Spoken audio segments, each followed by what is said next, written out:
శ్రమల్లో ఉన్నప్పుడు మనం ఏమి చేయాలి ఆ అంశాన్ని మనం ధ్యానించుకుంటున్నాం. ప్రార్థన చేసుకొని వదిలిపెట్టాం.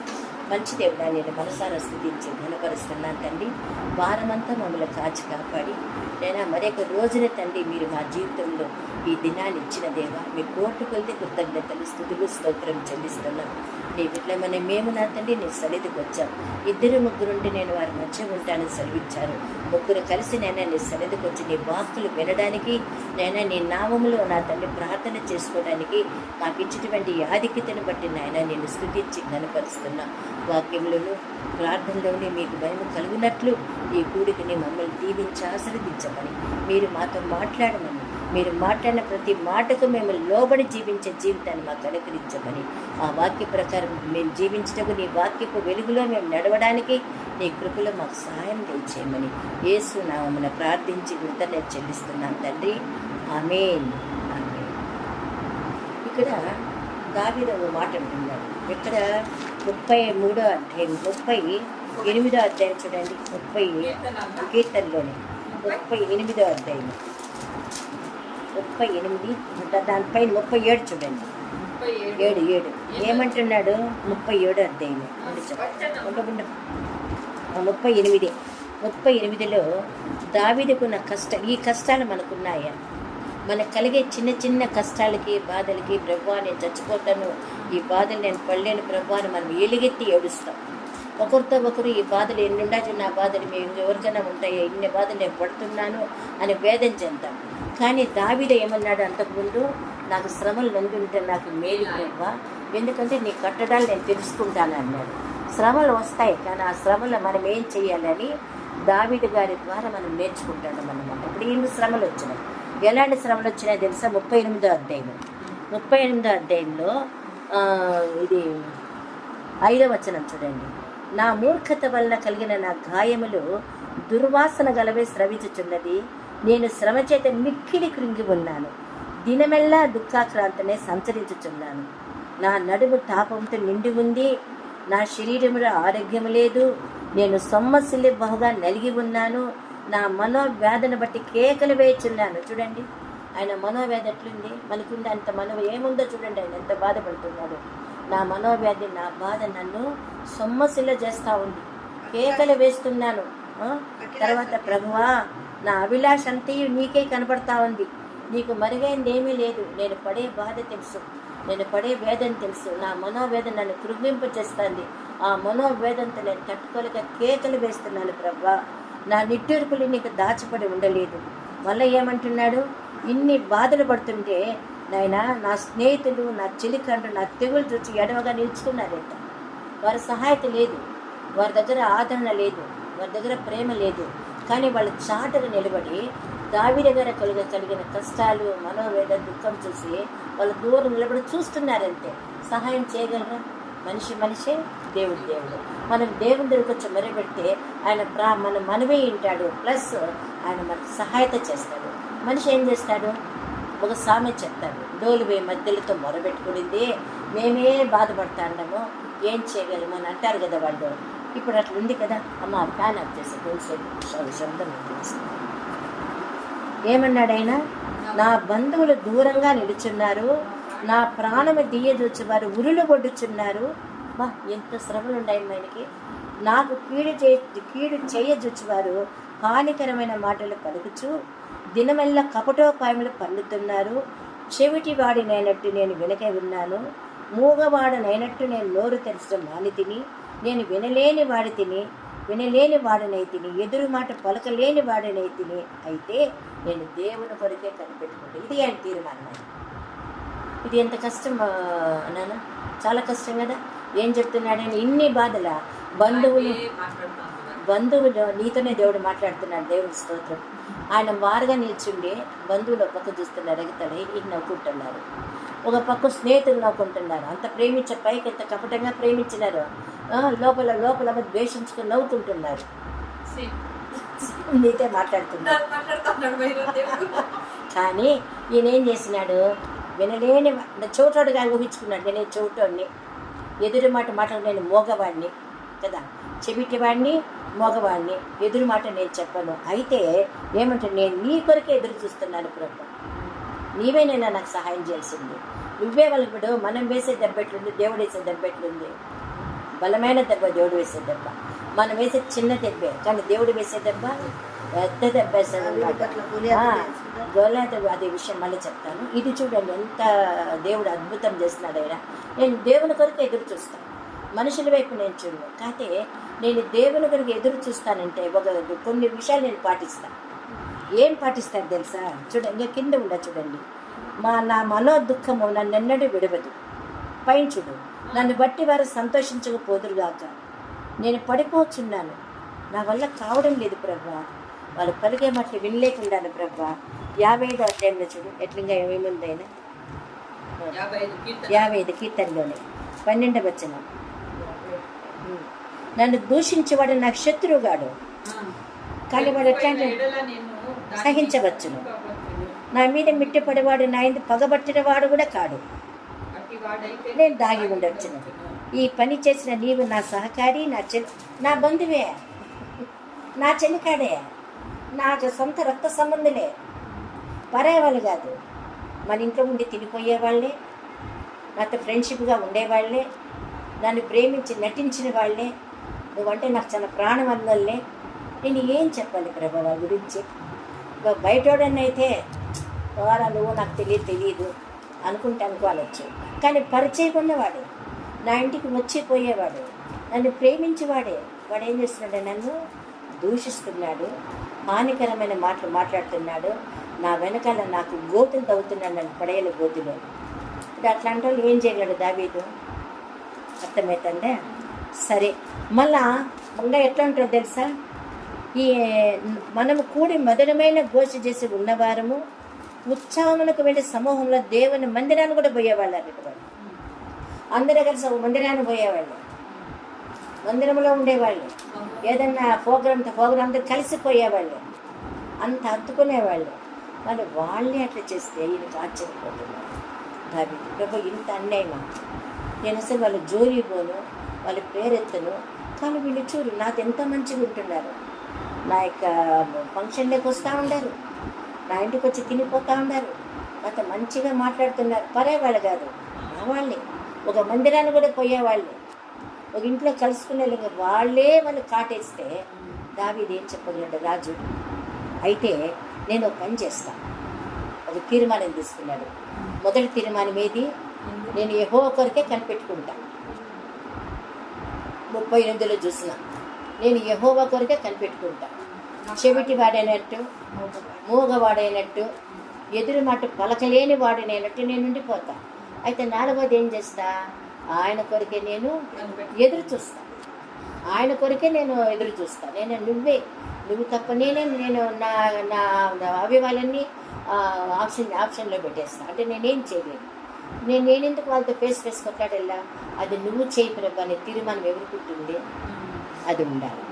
దావీదు కన్నా కష్టాలు నేను నీ కొరకే చూస్తాను ప్రభా, వీళ్ళ వైపు నేను చూడను ప్రభా, నీ వైపు చూస్తాను ప్రభా అంటున్నాడు. అంటే దేవుని ఎంత ప్రేమించి ఎంత ఆనుకుంటే దావీదుకు ఆ యొక్క తీర్మానం తీసుకుంటాడు. రెండో తీర్మానం ఏం చేసుకున్నాడు? మీరంతా నాతో ఉన్నవాళ్ళే, ఒక ఫంక్షన్ పోయిన వాళ్ళమే, ఒక మందిరానికి వచ్చిన వాళ్ళమే, దేవుని సన్నిధిలో కలుసుకున్న వాళ్ళమే. మళ్ళీ వెనకాల మీరు ఏం చేస్తున్నారు? ఇంత అన్యాయంగా నా మీద పెట్టలేకపోతున్నారు. మీరు నన్ను దూషిస్తున్నారు, హానికరమైన మాటలు మాట్లాడుతున్నారు, నా బాధ మీరు గమనించలేరు. కానీ నేను రెండో తీర్మానం ఏం తెలుసా? అయితే నేను దేవునికి మొరపెట్టుకుంటా. ఈ తీర్మానం ఎట్లొస్తుంది? కనుక నిద్రన్నా పోతాం. ఎందుకు నా జీవితంలో ఇన్ని శ్రమలు వచ్చేసినాయి? ఎందుకు వీళ్ళు నా మీద ఇంత రేగిపోతున్నారు? నేను వాళ్ళ జోలికి పోని, వాళ్ళ గురించి మాట్లాడాను, నాదుంటే పెడతానే వాళ్ళకి. మరి వాళ్ళెందుకు నన్ను ఇట్లా హింసిస్తున్నారు అని కూర్చొని ఏడుస్తాను, లేకుంటే నిద్రపోతాం. మరొకటి చేస్తాం. ఏం చేస్తాను తెలుసా? చింతిస్తాం. ఎందుకు అని అదే ఒక క్వశ్చన్ వేసుకుంటే జీవిస్తే జవాబు వస్తుందా? రాదు. కానీ దావీదు ఆ 3 చేయలా, చింతించలా, బాధపడలా. ఏం చేశాడు? దేవుని దగ్గరికి వచ్చి నిద్రపోయో నాకే ఎందుకు అని ఆలోచించకుండా, మొదటిది నేను యెహోవా కొరకు కనిపెట్టుకుంటాను, రెండవది నేను నా దేవునికి నేను ప్రార్థన చేస్తాను. అంతకన్నా మించింది ఏముందమ్మా? మనిషి దగ్గరికి చెప్పుకుంటే అవునా అట్లనా అంతే ఏం చేస్తాం, మనిషికి అట్లా మానుకొస్తుందా అంటారు. రెండవది డోలు పోయి మధ్యంతో మొరపెట్టుకుని మాకే గోలు ఉన్నాయి, నీకన్నా మాకు జాస్తి ఉంది, నువ్వు చెప్తా ఉంటే మేము వింటా ఉంటాం, కానీ మేము చెప్పినామనుకో మా బాధలో ఏమవుతుంది, నీకే మనిషి అని తెలిపోతుంది. నేను ఏడ్చాలి, అది ఏడ్చన్న ఏడుస్తాము, పనుకొని చింతిస్తాము, నాకే ఇందుకు ఇలా జరిగింది నేను పదే పదే ఆలోచన చేసుకొని ఆ ప్రార్థన ఆ జీవితం మానుకొని ఎప్పుడోసారి హల్లెలూయా నీకు స్తోత్రం నాకు ఆత్రం అనుకుని నిద్రపోతాము, అంతే కదా. కానీ దావీదు మహారాజు జీవితంలో జరిగిన విషయాలు, ఆయన కలిగి ఉన్న శ్రమల్లో, శోధనలో, బాధల్లో ఆయన ఏ రీతిగా అలర్ట్ అయ్యి ఏ రీతిగా జీవించాడో అది ఈరోజు మనం నేర్చుకోగలము. శ్రమలు ఇప్పుడు ఆయన ఎక్కువ, మనం ఎక్కువ, ఆయనకే ఎక్కువ. ఇప్పుడు ఆయన అంటున్నాడు నేను దేవుని కొరకే ఎదురు చూస్తా. రెండవది నాకు దేవునికే నేను ప్రార్థన చేస్తాను. ఇది ఎంత గొప్ప విషయం కదా, ఎంత మంచి తీర్మానం అది. మూడవది ఏం చేస్తాడు చూడు, అయితే నేను దేవునికే మొరపెట్టుకుంటాను, యెహోవా నన్ను రక్షించును. మూడవది సాయంకాలము ఉదయము మధ్య నేను ధ్యానిస్తూ మొరపెట్టుకుంటాను. ఉదయము మధ్యాహ్నము సాయంకాలము ఎట్లా ప్రార్థన చేసేది ఆయన చేయగలమా మనము? ఉదయం ప్రార్థన అంట, మధ్యాహ్నం ప్రార్థన అంట, సాయంకాలం ప్రార్థన అంట, తర్వాత వాక్యాన్ని చదువుకుంటాడు. దేవునికి ఆ మూడు పూటల ఆ సమయాన్ని దేవునికి చెప్పి ఇంకా ఆలోచించే ఆ సమయం ఆయనకి ఎక్కడిది? వాళ్ళు తింటున్నారే, వీళ్ళు అంటున్నారే, హానికరం ఇంత అన్యాయంగా ప్రబలిపోతున్నారే, న్యాయమని దేవుణ్ణి అడగలేడు, ప్రజల్ని అడగలేడు, ఇతరులు కూడా ప్రశ్న వేసే క్వశ్చనే లేదు. దావీదు ఏం చేస్తున్నాడు దేవుని దగ్గర? ఆయన కొరికే ఎదురు చేస్తాను. రెండవది ఏం చేస్తున్నాడు ఆయన? నేను దేవునికి ప్రార్థన చేస్తాను. ఎలా ప్రార్థన చేస్తాను తెలుసా? ఏ సమయంలో ప్రార్థన చేస్తాను తెలుసా? ఉదయము, మధ్యాహ్నము, రాత్రి ఈ 3 పూటలైనా ప్రార్థన చేసుకుంటా అంటే ఇంకా ఆలోచన దుస్తులు తీసుకొచ్చి పెట్టేది ఎక్కడ? వాడు తెచ్చిపెట్టే అవకాశం లేదు కదా. మనం దేవుని సన్నిధికి వచ్చేస్తే ఏం విజయ్, దేవుని సన్నిధికి వచ్చేస్తే అది ఎట్లొస్తుంది? దేవునికి దగ్గరైతే సాతాను దూరం అవుతాడు, సాతాను దగ్గరైతే దేవుడు దూరం అయిపోతాడు. మనం ఏ విధంగా బాధల కష్టాలు వచ్చినా ఎవరిని అనుకోవాలా? 26:3 యెషయా గ్రంథంలో మాట ఉంది, ఎవరి మనస్సు అయితే దేవుణ్ణి ఆనుకుంటున్న పూర్ణ శాంతి ఇచ్చేశాడంట. ఇప్పుడు దేవునికి ఆనుకున్న సమయం ఉందా? సమస్యను అనుకుంటున్నామా? దేవుణ్ణి అనుకుంటున్నాము. ఎవరిని అనుకుంటున్నాము? సమస్యనే అనుకుంటున్నాం. ఎందుకు ఇట్లా అనేసరి, ఎందుకు ఇట్లా జరిగింది, నా జీవితం వల్ల ఏమవుతుందో ఏమో, నా కుటుంబ వ్యవస్థ ఎట్లా, దేవుని తెలియదా? 1 పేతురు 5:7 నేను చింత యావత్తు నా మీద వేస్తా. అప్పుడు నేను ఆలోచిస్తా. మనం వేస్తేనే కదా ఆయన ఆలోచించేది. చింత యావత్తు ఆయన మీద వేస్తే ఆయన ఆలోచిస్తాం, అంతే కదమ్మా. మనం ఆలోచిస్తే సరే ఆలోచించుకో, ఏం ఆలోచిస్తే ఆలోచించుకో. నీ సమస్య గురించి నువ్వే క్లియర్ చేసుకోవాలని ఆలోచిస్తే నువ్వే జరిగించుకో. నేనెందుకు మధ్యన అంటారు కదా, మనుషులేనే అంటారు కదా. మరి దేవుడు అదే అని ఏమంటున్నాడు 6వ వచనములో, నేను నిన్ను హెచ్చించేదాకా శత్రువుల మధ్య, నేను శత్రువుల మధ్య హెచ్చించేదాకా నా చేతి కింద దీన మనస్కుడే ఉంటూ అంటున్నాడు. ఎంత గొప్ప విషయం కదా అది. అది ఆయన ఆర్డర్ అన్నమాట. ఆ ఆర్డర్ ప్రకారం మనం జీవించినామనుకో, దేవా నువ్వు నన్ను శత్రువుల మధ్య హెచ్చించేదాకా నేను నీ చేతి కిందే ఉంటాను బ్రత అని మనం ఆ ఆజ్ఞ పాటించినామనుకో ఎంత సమర్పణ, ఆయనకెంత ఇష్టమవుతుంది. చూడు నా బిడ్డ నా మాట ప్రకారము మౌనంగా అయిపోయింది అనేసి ఆయన ఎంతో సంతోషిస్తాడు.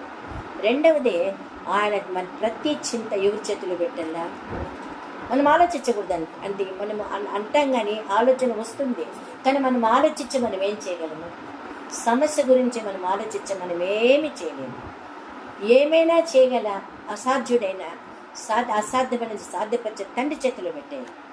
ఆయన ఇర్మియా 32:26 మాట ఉంటున్నా, నేను యెహోవాను, యెహోవా ఇలాగ సెలవిస్తున్నాడు, నాకు సమస్తము కూడా సాధ్యమే, అసాధ్యము కంటే కానీ ఏది లేదు, నాకు ఆ సమస్తము సాధ్యమే అన్న దేవుడి మాటను మనం విని ఏం చేయలేము. మన చింత యావత్తు మన సమస్యను ఆయన ముందు వేసేయండి.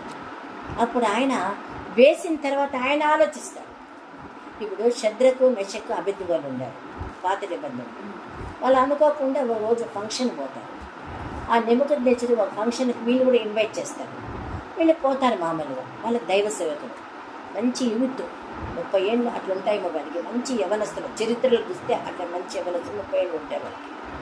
వాళ్ళు ఆ స్థలానికి పోయినప్పుడు అందరూ ఆయన ఒక ఆజ్ఞ జారీ చేస్తాడు. ఏమని? మీరంతా కలిసి నేను ఒక పెద్ద విగ్రహం 9 అడుగుల విగ్రహాన్ని నిలబెట్టించినాను, వాయిద్యాలు వాయిస్తా ఉంటే మీరంతా వెళ్ళి సాగిలపడండి అన్నారు. ఎవరు? రాజు. అందరూ ఆ వాయిద్యాలు డమడమడమా అని వస్తుంటే సాగిలి పడతారు, పక్కకు పోతారు. అలాగ ఎవరైతే సాగిలి పడి ఆయన చెప్పిన పని చేయకుంటే 4 ఇంతల అగ్ని ఉంటుంది, పెద్ద అగ్నిగుండం కదా. ఆ అగ్నిగుండంలో ఏం చేస్తారు? వాళ్ళు వేసేస్తారు, కాలిపోతారు వాళ్ళు. అప్పుడు భయం వస్తుందా లేదా? ఎవడైనా నోరు మూసుకొని ఆయన నిలువబెట్టిన బొమ్మకు నమస్కారం చేయకుంటే ఏం చేస్తాడు? వేసేస్తాడు. ఎంతటి 4 ఇంతల శ్రమ అది. ఈ ముగ్గురు దేవుని అనుకో ఉంటారు, దేవుని హత్తుకో ఉంటారు. వాళ్ళు ఏం చేస్తారు తెలుసా? వాళ్ళు అంటారు, వాళ్ళు మొక్కమని చెప్పిన వాళ్ళతో మేము మొక్కమని చెప్పింటారేమో. అప్పుడు మొక్కరు వాళ్ళు. అప్పుడు రాజుకు చెప్తారు పోయి, అయ్యా మేమేమో చెప్పినా వాళ్ళకి మొక్కమని, కానీ వాళ్ళు మొక్కలేదు.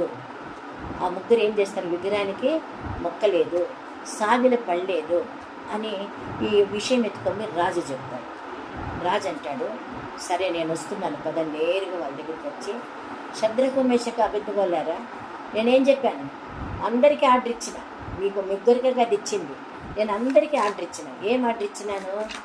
మీరు నేను నిలువబెట్టించిన బంగారు ప్రతిమకు అన్ని వాయిద్యం వాయిస్తా అంటే మీరు మొక్కాలని చెప్పినాను కదా, మీరెందుకు మొక్కలేదు అని అడుగుతాను.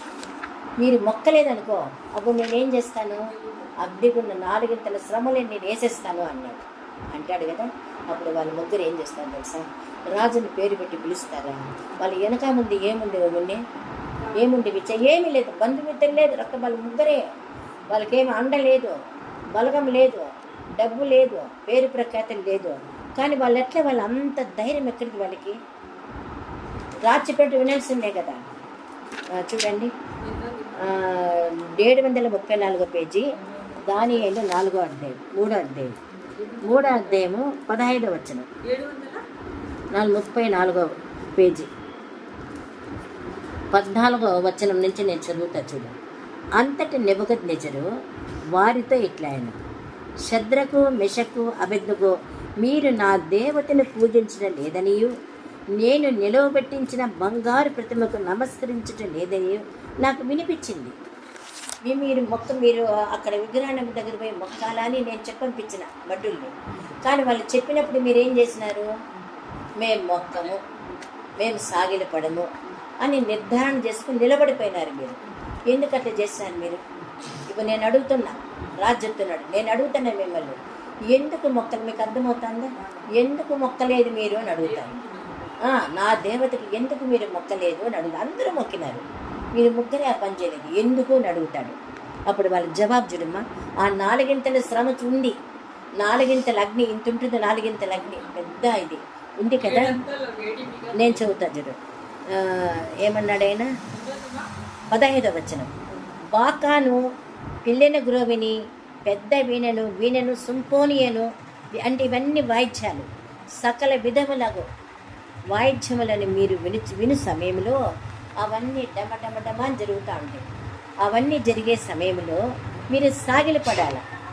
నేను చేయించిన ప్రతిమకి నమస్కరించుటకు సిద్ధంగా ఉండినడల సరే, మీరు నమస్కరింపినడల తక్షణమే ఏమన్నాడు? తక్షణం ఏం చేస్తాడు? మండుచున్న వేడి మిగిలిన అగ్నిగుండంలో మీరు వేయబడతారు. ఈ మాట అంటే ఎంత భయం అనిపిస్తుంది. ఎదురుగా కళ్ళకి ఎదురుగా ఉంది, చిన్నది కాదు విద్య, చాలా పెద్ద అగ్నిగుండం, 4 ఇంతలు పెద్ద అగ్నిగుండం. అందులో వేసేస్తాను మిమ్మల్ని. నా వాళ్ళు చెప్తే మీరు మొక్కలేదు, ఇప్పుడు నేనే స్వయంగా వచ్చిన. మీరు అందులో బొమ్మకు నమస్కరించినట్టయితే, నమస్కరింపనంటే నేను అందులో పడేస్తాను. మీరు నమస్కరించినారనుకో బొమ్మకు, మీకే హాని చేయను, మిమ్మల్ని వాళ్ళతో పాటు మొక్కిన వాళ్ళతో పక్కన పెట్టేస్తాను. ఇది ఎంత సమస్య, చాలా పెద్ద సమస్య ఇది వాళ్ళకి.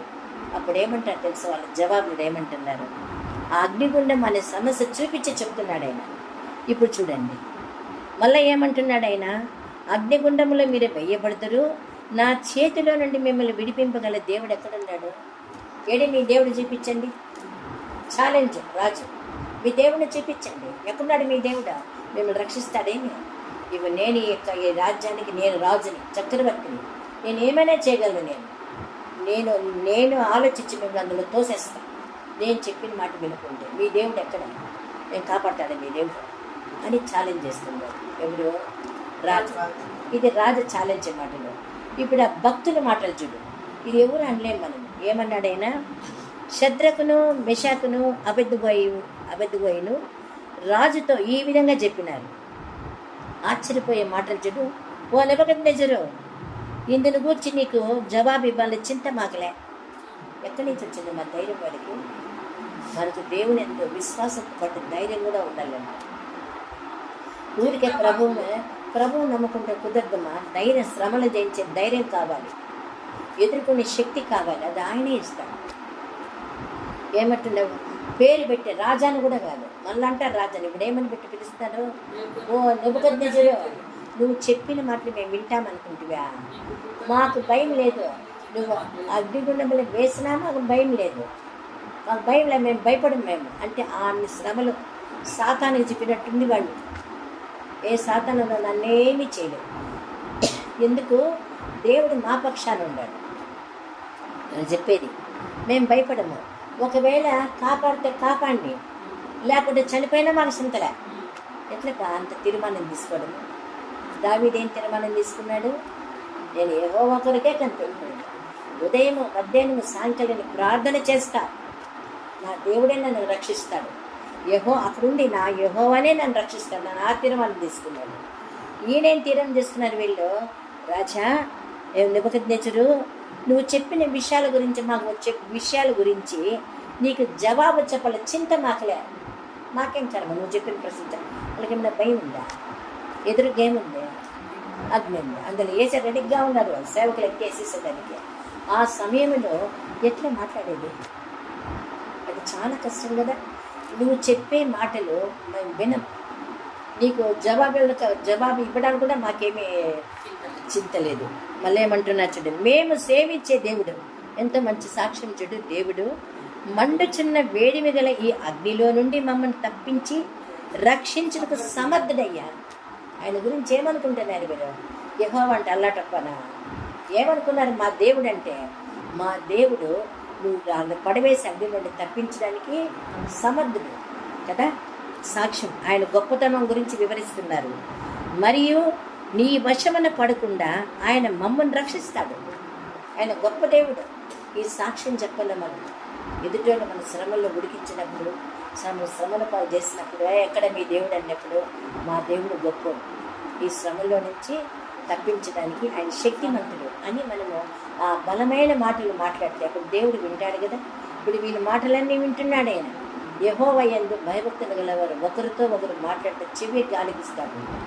మలాకి గ్రంథం 3:16 ఉంది ఆ మాట. ఇప్పుడు చూడు, దేవుడు మండుచున్న వేడిమి గల ఈ అగ్నిగుణం నుండి మమ్మల్ని తప్పించి రక్షించడం సమర్థుడు.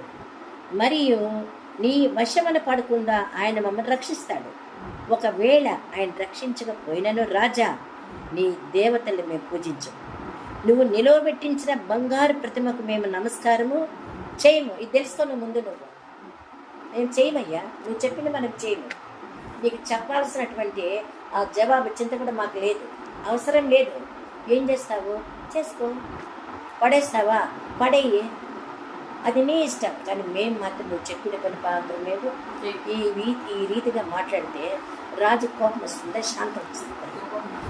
ఈ నిలబడేటువంటి దమ్ము ఉందా? ఇప్పుడు యేసుప్రభుని నమ్ముకున్న ఈ రీతిగా పలకడానికి దమ్ము ఉందా?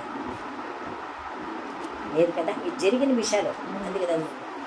ఎప్పుడైతే ఈ మాటలు రాజుతో చెప్తున్నారో ఈ మాటలు ఎవరు వింటారో దేవుడు వినేస్తాడు. ఆహా, నా బిడ్డలు చూడు, నా కొడుకు చనిపోవడానికి కూడా సిద్ధమేనా, బ్రతకాలన్నా నా యేసే పొగలన్నా చెప్తున్నాడు భక్తుడు. బ్రతుకుడే క్రీస్తే, సస్తే నాకు లాభమే, నేను పరలోకానికి వెళ్ళిపోతాను. బ్రతుకుడే నాకు క్రీస్తే అని ఎంత నిర్ధారణ చేసుకున్న మాట ఆయన పలికినాడు అని అన్నాడుగా భక్తుడు. ఈ భక్తులు అదే మాట అంటున్నారు. చూడు, మేము చావనైనా చస్తాం, మమ్మల్ని రక్షించినా మాకు మేలే, రక్షించకపోయినా మేలే మా దేవుడు. కానీ నువ్వు చెప్పిన పని మాత్రం మేము చెయ్యి. ఏం చేస్తావో చేసుకో అని ఆ మాట చెప్తారు. మరియు నీ వశమున పడకుండా ఆయన మమ్మల్ని రక్షిస్తాడు. ఒకవేళ రక్షించకపోయినా పర్వాలేదు రాజా, నీ దేవతల్ని మాత్రం మేము నమస్కారం చెయ్యము అని తెలుసుకోముందు ఇది మా దేవుడు ఎంత శక్తిమంతుడు, ఎంత ఆయన ఆశ్చర్యకరుడు, అద్భుతకరుడు తెలుసుకున్న ముందు రక్షిస్తాడు. ఆయన రక్షించడానికి ఆయన శక్తివంతుడు. ఒకరు రక్షించకపోయినా మాకేమీ చింతలేదు.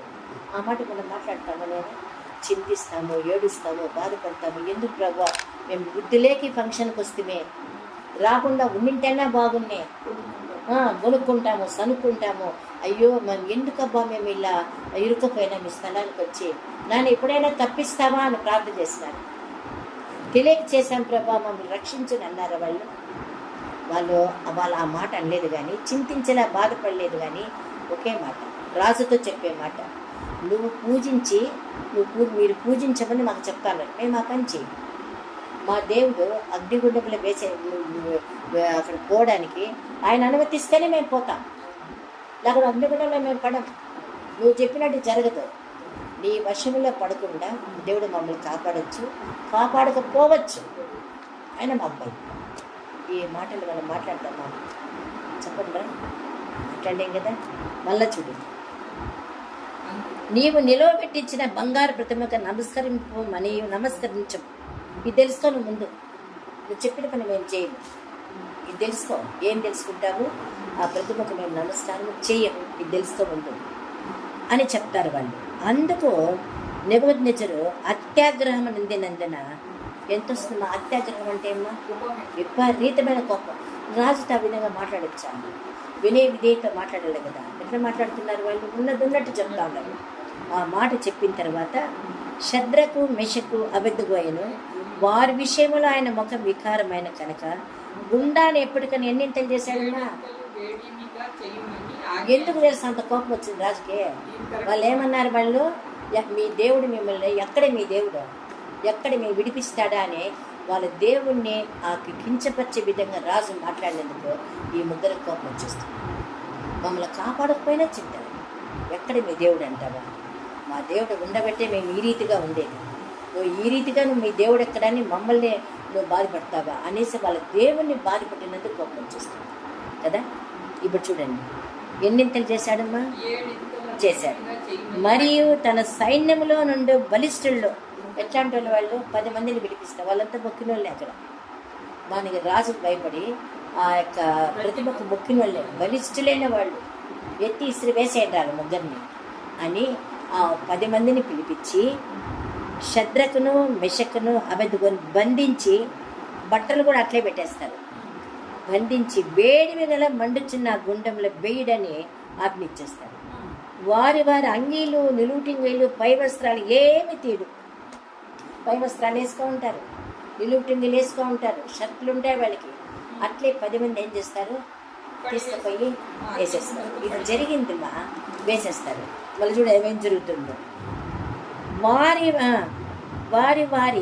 నిలువుటింగులు, పై వస్త్రాలు, తక్కిన వస్త్రాలు తీయకని ఉన్న పాటన ముగ్గురిని వేడిమి కలిగి మండుచున్న అగ్నిగుండముకు పడవేశారు. రాజాజ్ఞ తీవ్రమైనందున గుండము మిక్కిలి వేడిమి గలదైనందున షద్రకు మెషకు అబెద్దులు విసిరేస్తారే, ఆ మనిషిని కాలిపోతారు. ఎట్లా కాలుతారు వాళ్ళు? ఆవిరికే కాలిపోతారు, సగ కాలిపోతారు. 10 మంది కాల్చారు. వాళ్ళు ఎట్లా? బలిష్ఠులైన వాళ్ళు. అంటే ఆ ప్రతిమను పూజించిన వాళ్ళు, ఆ సాగిలి పండు వాళ్ళు వచ్చే వాళ్ళు కాపాడచ్చు కదా. కాపాడినాయావే. బొమ్మ అంటే మనము అన్నీ చేస్తాం. బొమ్మను చేసేది మనిషే, దానికి నైవేద్యం పెట్టేది మనిషే, దానికి రంగులను వేసేది మనిషే, అలంకరించేది మనిషే, నైవేద్యం అన్నీ చేసేది మనిషే, మొక్కేది కూడా మనిషి. అవి మేలు చేయవు, అవి కీడు చేయవు, ఏమీ చేయవు. బొమ్మ అంతే. మనం ఆడబడితే ఉంటాయి, ఎక్కడ పోతే ఎక్కడ ఉండంటే అక్కడే ఉంటాయి. అలాంటి బొమ్మకు నమస్కారం చేసిన 10 మంది ఏమైపోయినారు? వాళ్ళు చచ్చిపోతారు. ఇంటి కదా, కాలిపోయి పాడైపోతారు. ఇప్పుడు చూడండి, షద్రకు మెషకు అబెద్దుగోయిన ముగ్గురు మనుషులు బంధింపబడిన వారై వేడిమి గల మండుచున్న ఆ గుండములో పడగా రాజుకు నెబుకద్నెజరు ఆశ్చర్యపడి తీవ్రంగా లేచి, మేము 3 మనుషులు బంధించి అగ్నిలో వేసితాం కదా అని మంత్రిని అడిగినారు. ఎందుకు అడిగినారు? వీళ్ళు ఎప్పుడైతే డిసైడ్ అయినారు ఏమని, మేము దేవుని కలిసి రక్షిస్తాడు తీర్మానం చేసుకున్నారు, రక్షించలేదనుకో చచ్చిపోతాం, మాకేం బాధ లేదు. కానీ మా దేవుడి శక్తి ఉంది. రక్షించకపోయినా మాకు బాధే లేదయ్యా.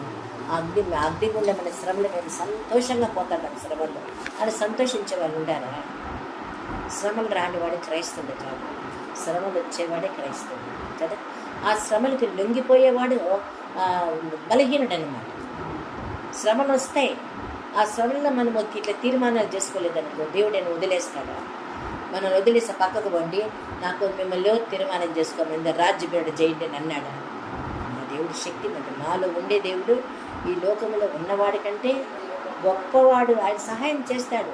వీళ్ళు ఎప్పుడైతే తీర్మానం చేసుకున్నారో వీళ్ళకంటే ముందు అగ్నిగుండంలో ఎవరు పోయినారో దేవుడు పోయి కూర్చుండేసినాడు, ఆడు కూర్చుండేసినాడు ఆయన. అందుకే హెబ్రీయులకు రాసిన పత్రిక 2:18 మీకు శ్రమలు వచ్చిన శ్రమలో నేను మీకు తోడే ఉంటాను. శ్రమలు వస్తాయి, దాంట్లో నేనేం చేస్తాను? మీకు కాపుదలుగా ఉంటాను నేను. ఆయన వదిలేస్తాడు, వదలడు కదా. ఇప్పుడు ఏం చేసినాడు? పైన చూడండి, అప్పుడు మంత్రి దగ్గరికి వస్తాడు. మంత్రి నేను ఎంతమంది నేసిన, మరి అక్కడ ఎంతమంది ఉన్నారు? అది జరిగింది మా ఆశ్చర్యం చూడు. అందుకు రాజు నేను 4 మనుషులను బంధకం లేకుండా అగ్నిలో సంచడిని చూస్తున్నాను. వాళ్ళు కాలిపోరా, కానీ వాళ్ళ బంధకాలు కాలిపోయాయి. వాళ్ళ బండి చిన్న తాళ్ళు వేసాయి, అవి విరిగిపోయినాయి, అవి కాలిపోయినాయి, అవి లేవు. కానీ వాళ్ళ బట్టలు కాలినాయా? వాళ్ళు ఏమన్నా వాళ్ళ శరీరాలు కాలిపోయినాయా? బంధకాలు శ్రమలు దేవుడు నాశనం చేసినాడు, అగ్నితో కాల్చేసినాడు. కానీ వాళ్ళు మాత్రం సజీవంగా యేసయ్యతో పాటు తిరుగుకుంటూ ఉన్నారు. వాళ్ళు 4వ రూపము దేవదూతల రూపమని పోలిందని వారికి ప్రత్యుత్తరం ఇచ్చాను. చూడండి, 4వ రూపం ఎట్లుందంటే దేవదూతల పోలిక, అంటే దేవుడు ఆడు దిగొచ్చేసినాడు అనమాట, వాళ్ళతో ఉండాడు. అంతటి నెబుకద్నెజరు వేడిమి కలిగి మండుచున్న ఆ గుండం బాకడి దగ్గరకు వచ్చి షద్రకు మెషకు అబేద్నెగోయిన వారులారా, మహోన్నతుడగు దేవుని సేవకులారా, బయటికి రండి, ముందు నా వద్దకు రండి, వచ్చేయండి అంటే వాళ్ళు అగ్నిగుండంలో గడపలు ఉంటాయి కదా, ఆ గడపలు దిగి కిందకి వస్తాయి. ఇది జరిగింది వాయిని ఆశ్చర్యం. యేసుక్రీస్తు ప్రభు నిన్న నేడు ఒకేలాగున్నాడు. ఆయన హెబ్రీయులకు రాసిన పత్రిక 13:9 బాగుంది ఆ మాట. 2000 సంవత్సరాల క్రితము ఆయన ప్రేమ ఎట్లుందో ఇప్పుడు ఆయన ప్రేమ అట్లే ఉంది. అప్పుడు ఆయన కాపుదల ఎట్లుందో ఇప్పుడు ఆయన కాపుదల ఉంది. ఆయన ప్రేమల మార్పులే. కాలముతో పాటు మనుషులు మారిపోతారు కానీ యేసయ్య మాత్రము మారడు. ఆయన ఎప్పుడు యుగ యుగాలు ఆయన ఆ ప్రేమ లోపమే లేకుండా ఉంటుంది. ఇప్పుడు చూడండి ఏం జరిగిందో. అప్పుడు అంటాడు వాకిలి దగ్గరకు వచ్చి, షద్రకు మెషకు అబేద్నెగోలారా, మహోన్నతుడగు దేవుని సేవకులారా, బయటకు వచ్చి నా వద్దకు రండిని పిలువగా షద్రకు మెషకు అబేద్నెగో ఆ అగ్నిలో నుండి బయటకు వచ్చారు. అధిపతులు సేనాధిపతులు సంస్థానాధిపతులను రాజేక ప్రధాన మంత్రులను కూడి వచ్చి ఏం చేశారమ్మా? ఆ మనుషులను పరీక్షించి వారి తల వెంట్రుకలు ఒక్కటి కూడా కాలిపోయాయి. కానీ ఏం కాలిపోయినాయి? బంధకాలు కాలిపోయినాయి. కట్టేసిన తాళ్ళు వేసి అవి కాలిపోయినాయి. వాళ్ళకున్న భయము శ్రమలు కాలిపోయినాయి. కానీ శరీరాలు కాలిపోయాయి, వస్త్రాలు కాలిపోయాయి. ఈరోజు మనకు కూడా అదే పరిస్థితి కదా. శ్రమల గుండా మనం పోతాం. ఆ శ్రమలో దేవుడు మనకు తోడే ఉన్నాడు. అందుకే దావీదు మహారాజు ఏమన్నాడమ్మా? శ్రమలు రావడం పాపంలో, శ్రమలకు లొంగిపోవడమే పాపంలో. నాకు ఇన్ని శ్రమలు వచ్చినా కూడా నేను యెహోవా కొరకే ఎదురు చూస్తాను, నా దేవుడే నాకు సహాయం చేస్తాడు అని ఎంత మంచి సాక్ష్యంగా ఆయన ఉంటున్నాడు. ఉదయం మధ్యాహ్నము సాయంకాలము ప్రార్థన చేసుకుంటాడు. అంటే ఎవరు? ఈ దావీదు. వీళ్ళు చూడు, ఆ శ్రమకు భయపడి శ్రమలకు లోనుగాల కళ్ళ ముందర కనిపిస్తూ ఉంది, దాని గురించి వాళ్ళు భయపడలా. మేము దేవుని కొరకే ఎదురు చూస్తాము అని దేవుని వైపే చూస్తున్నారా? మనుషుల వైపు చూస్తున్నారా? ఆ మనిషి అధికారయుక్తమైన భయపెట్టే మాటల వైపు చూస్తున్నారా? ఎవరి వైపు చూస్తున్నారు? దేవుని వైపే. అందుకే వాళ్ళు అగ్నిలో వాళ్ళు వేసినటువంటి 10 మంది చచ్చిపోయినారు ఆ షాక్. కానీ వీళ్ళు ముగ్గురు మాత్రం ఆడెవరుండారు అగ్నిగుండంలో? ఆ శ్రమల్లో మనకు కూడా తోడే ఉంటాడు. మనకు తెలియకనే ఆయన మనతో ఉంటాడు, మనలో ఉన్నాడు, మన చేయి పట్టుకుని నడిపిస్తాడు. ఆ నిర్ధారణ దావీదు చేసుకున్నాడు. నేను యెహోవా కొరకే ఎదురు చూస్తాను. ఎందుకంటే దేవుని యొక్క శక్తి సామర్థ్యాల మీద బలాఢ్యుడు కదా ఆయన. ఆయన మహాజ్ఞానవంతుడు, ఆశ్చర్యపడు అద్భుతాలు చేశాడు. పెట్టుకున్నారు దేవుని మీద మనసు. వీళ్ళు అట్లే పెట్టుకున్నారు. యెహోవా కొరకే ఎదురు చూస్తున్నారు వాళ్ళు. ఇప్పుడు రాజు పిలిచినాడు. ఎక్కడ అగ్ని వాసన కూడా లేదంటే విజయం. ఇది జరిగింది మా ఇది జరిగితేనే పరిశుద్ధ గ్రంథంలో రాస్తారు. ఆ ముగ్గురికి అగ్ని వాసనే లేదంటే అప్పుడు ఎవరు సన్నిధిగా ఉంటారో ఆ దేవుడు ఎక్కడున్నాడు? వాళ్ళతోనే ఉన్నాడు. 4వ రూపము దేవదూతల రూపం పోలి ఉందంట. ఇప్పుడు చూడు, ఇప్పుడు అంతకుముందు ఏమన్నాడు రాజు? ఎక్కడ మీ దేవుడు మమ్మల్ని కాపాడుతాడు అన్నవాడు. ఇప్పుడు ఆయన శాసనం మారిపోతుంది చూడు. అగ్ని వాసన కూడా లేదు కదా. నెబుకద్నెజరు శద్రకు మెషకు అబెద్దుగో అయిన వారులారా, మీ దేవుడే పూజార్హుడు. ఏమన్నాడు? మీ దేవునికే నమస్కరించాలప్ప. ఎంత గొప్ప దేవుడయ్యా మీ దేవుడు.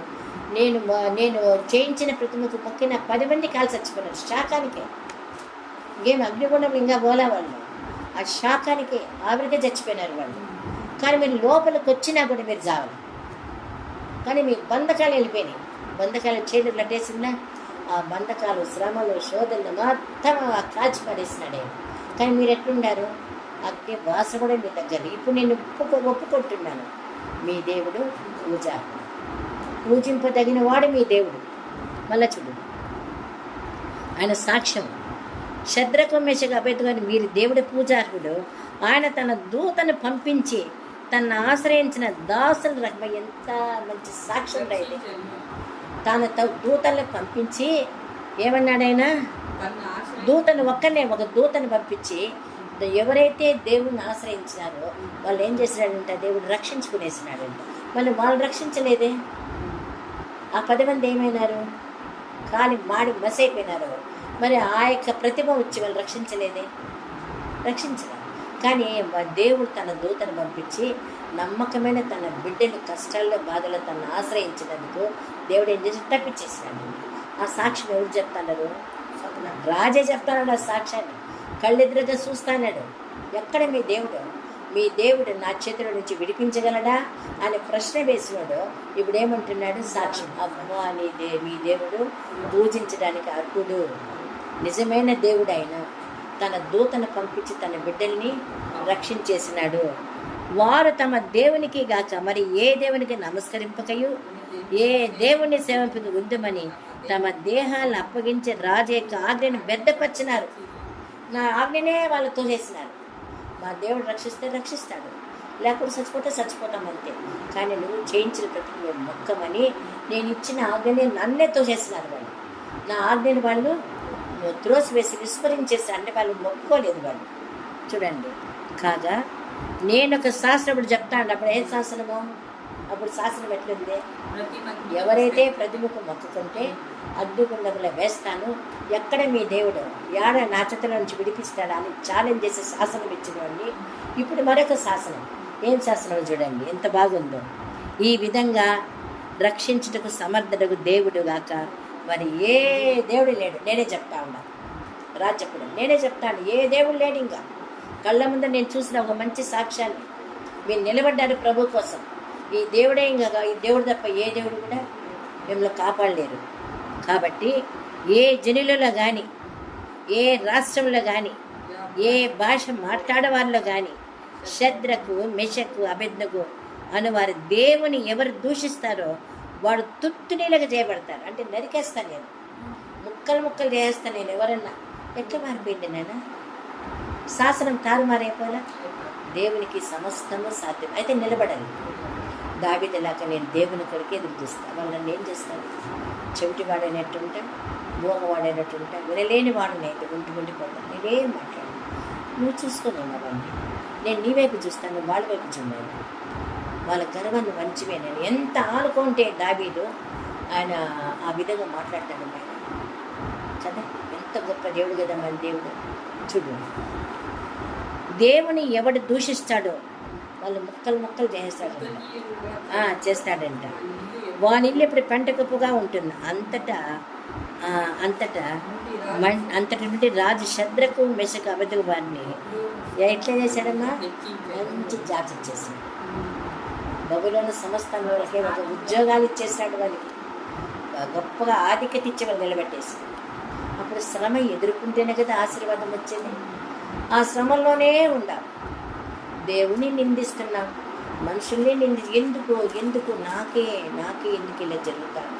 నేనేం పొరపాట్లు చేస్తా అన్నా, మన పొరపాట్లు మనకు కనిపించదు. నేనేం తప్పు చేస్తాను దేవుడిని అనుకోలే, దేవుని కోసం కనిపెట్టుకోలే, మన చింతంతా దేవుని మీద వేసేసి నిశ్చింతంగా మనం ఉండాలి. దేవా నువ్వేం చేస్తావు చేయని, నీ సమయంలో వాళ్ళు నువ్వే చూసుకోలేదా, నేను నీ వైపు చూస్తాను అనే నిర్ధారణ మనకు లేదు. ఆయన మాత్రం ఏం చేశాడు, దేవుడు సరిపడు, నువ్వు మనిషిని వైపు చూస్తా ఉండవు, నీ ఎంతకు నువ్వే ఆలోచిస్తా ఉండవు, నువ్వు చింతించి ఏడ్చి ఎందుకు నీ ఆరోగ్యం పాడు చేసుకొని నువ్వు వాళ్ళ వైపు చూస్తే నిశ్చింత ఉన్నప్పుడు నేనేం చేయగలను? ఈ కేసు అనేది ఆయన చేతికి అప్పు చెప్తే ఆయన చూసుకుంటాడు. ఒక వస్తువు కూడా కానీ మనము చెడిపోయిన వస్తువు తీసుకుపోతాం, ఆ వస్తువుని అయ్యా కొంచెం బాగు చేయని చెప్తాము, చేయవయ్యా అట్లా అనేసి. సరే ఇక్కడ పెట్టిపోండి అయ్యా, నేను మళ్ళీ మీకు కబురు పెట్టుకొని రండి అని వాడంటాడు. ఎవరో వస్తువుని బాగు చేశారు, మనం వాడు చెప్పిన మాట వినకుండా వాడి దగ్గర కూర్చొని ఇడిదిప్పు అడిదిప్పు ఇట్లా చెయ్యి అని మనం చెప్పి ఎత్తుకోపోనే వస్తువు అంటాడు. మనం ఏం చేయాలి? ఆ వస్తువుని పెట్టే వచ్చాము. ఈ శరీరాన్ని సృష్టించిన దేవుడికి, ఆయన కదా సృష్టికర్త కదా ఈ శరీరాన్ని సృష్టించినాడు, ఆ సృష్టికర్త మన యొక్క దేహాన్ని ఆయనకు అప్పచెప్పేసి మనల్ని మనం ఆయనకు అప్పచెప్పి నువ్వేమన్నా చేయలేనండి నీ ఇష్టం అనేసి వెళ్ళిపోతే ఆయన ఏం చేస్తాడు? నేనంటే ఎంత నమ్మకం నా బిడ్డకి, సరే ఈ కేసు నాకు అప్పచెప్పారు కదా నేను చూసుకుంటాను, నిశ్చింతగా ఉండని చెప్పాడు. వీళ్ళిద్దరు ఆ పనే చేసిండేది. దావీదు ఆ పనే చేశాడు, శద్రక మేషకు అబెద్దుగోలే ఆ పనే చేస్తారు. చాలామంది ఇప్పుడు విశ్వాసంలో ఈ కథ మేము ఎన్నిసార్లు మేము చదివిండ్లా, ఈరోజు కొత్త నాదే విన్నదే అంటారు, విన్నారు కానీ పాటించినారా? శద్రక మేషకు అబెద్దుగోలాగా పూర్తిగా దేవుణ్ణి అనుకున్నారా?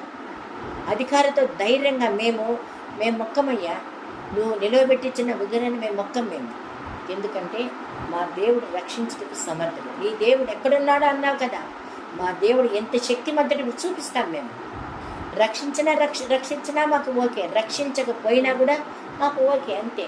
మేము దేవుని కోసమే నిలబడతాం, దేవుని కోసమే సస్తాం, కానీ నువ్వు చెప్పిన మాటకి మేము లోబడము. అప్పుడు సమస్య పరీక్ష మొదలైందా లేదా? నేను ద్వితీయోపదేశకాండం 13:3 మాట ఉంది, ఏమో తెలుసా?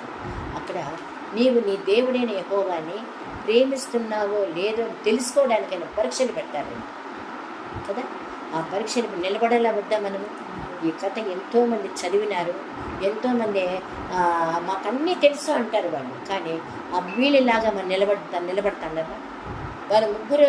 ఆ ముగ్గురికి శ్రమలు వచ్చినప్పుడు ఆ శ్రమల్లో వాళ్ళు ఈ రీతిగా మాట్లాడే దేవుని పక్షాన నేను నువ్వు ఉంటే చాలు ప్రభా అని దేవుని నిర్ధారణ చేసుకుని దేవుని గట్టిగా నిలబడుతున్నాను లేదు కదా. అందుకే మనం ఎవరి వైపు చూడాలి? ఆయన వైపే చూడాలి. నేను శ్రమలు రావడం పాపం కాదు, శ్రమకు లొంగిపోవడమే కాదు. వీళ్ళకి ఇంత భయంకరమైన శ్రమలు వచ్చినా కూడా ఎంత కష్టం కదా అది. ఆ 4 7 అగ్నిగుండం కళ్ళతో చూసి కూడా ఎంత భయపడతాం కదా. ఆయన వాళ్ళు భయపడాల ఎందుకు? దేవుని కొరకు ఒక క్షణం అంతే, రక్షిస్తాడు లేకపోతే చెప్పచ్చు, ఆయన ఇష్టం. అది మేము లోకస్తులు చెప్పినట్టు మేము చేయమయ్యా. మేము రాజువు కావచ్చు, చక్రవర్తి కావచ్చు, అయితే మేము ఎవరికి భయపడతాము? దేవునికే భయపడతాము. సమస్యకు భయపడము, కష్టానికి భయపడము.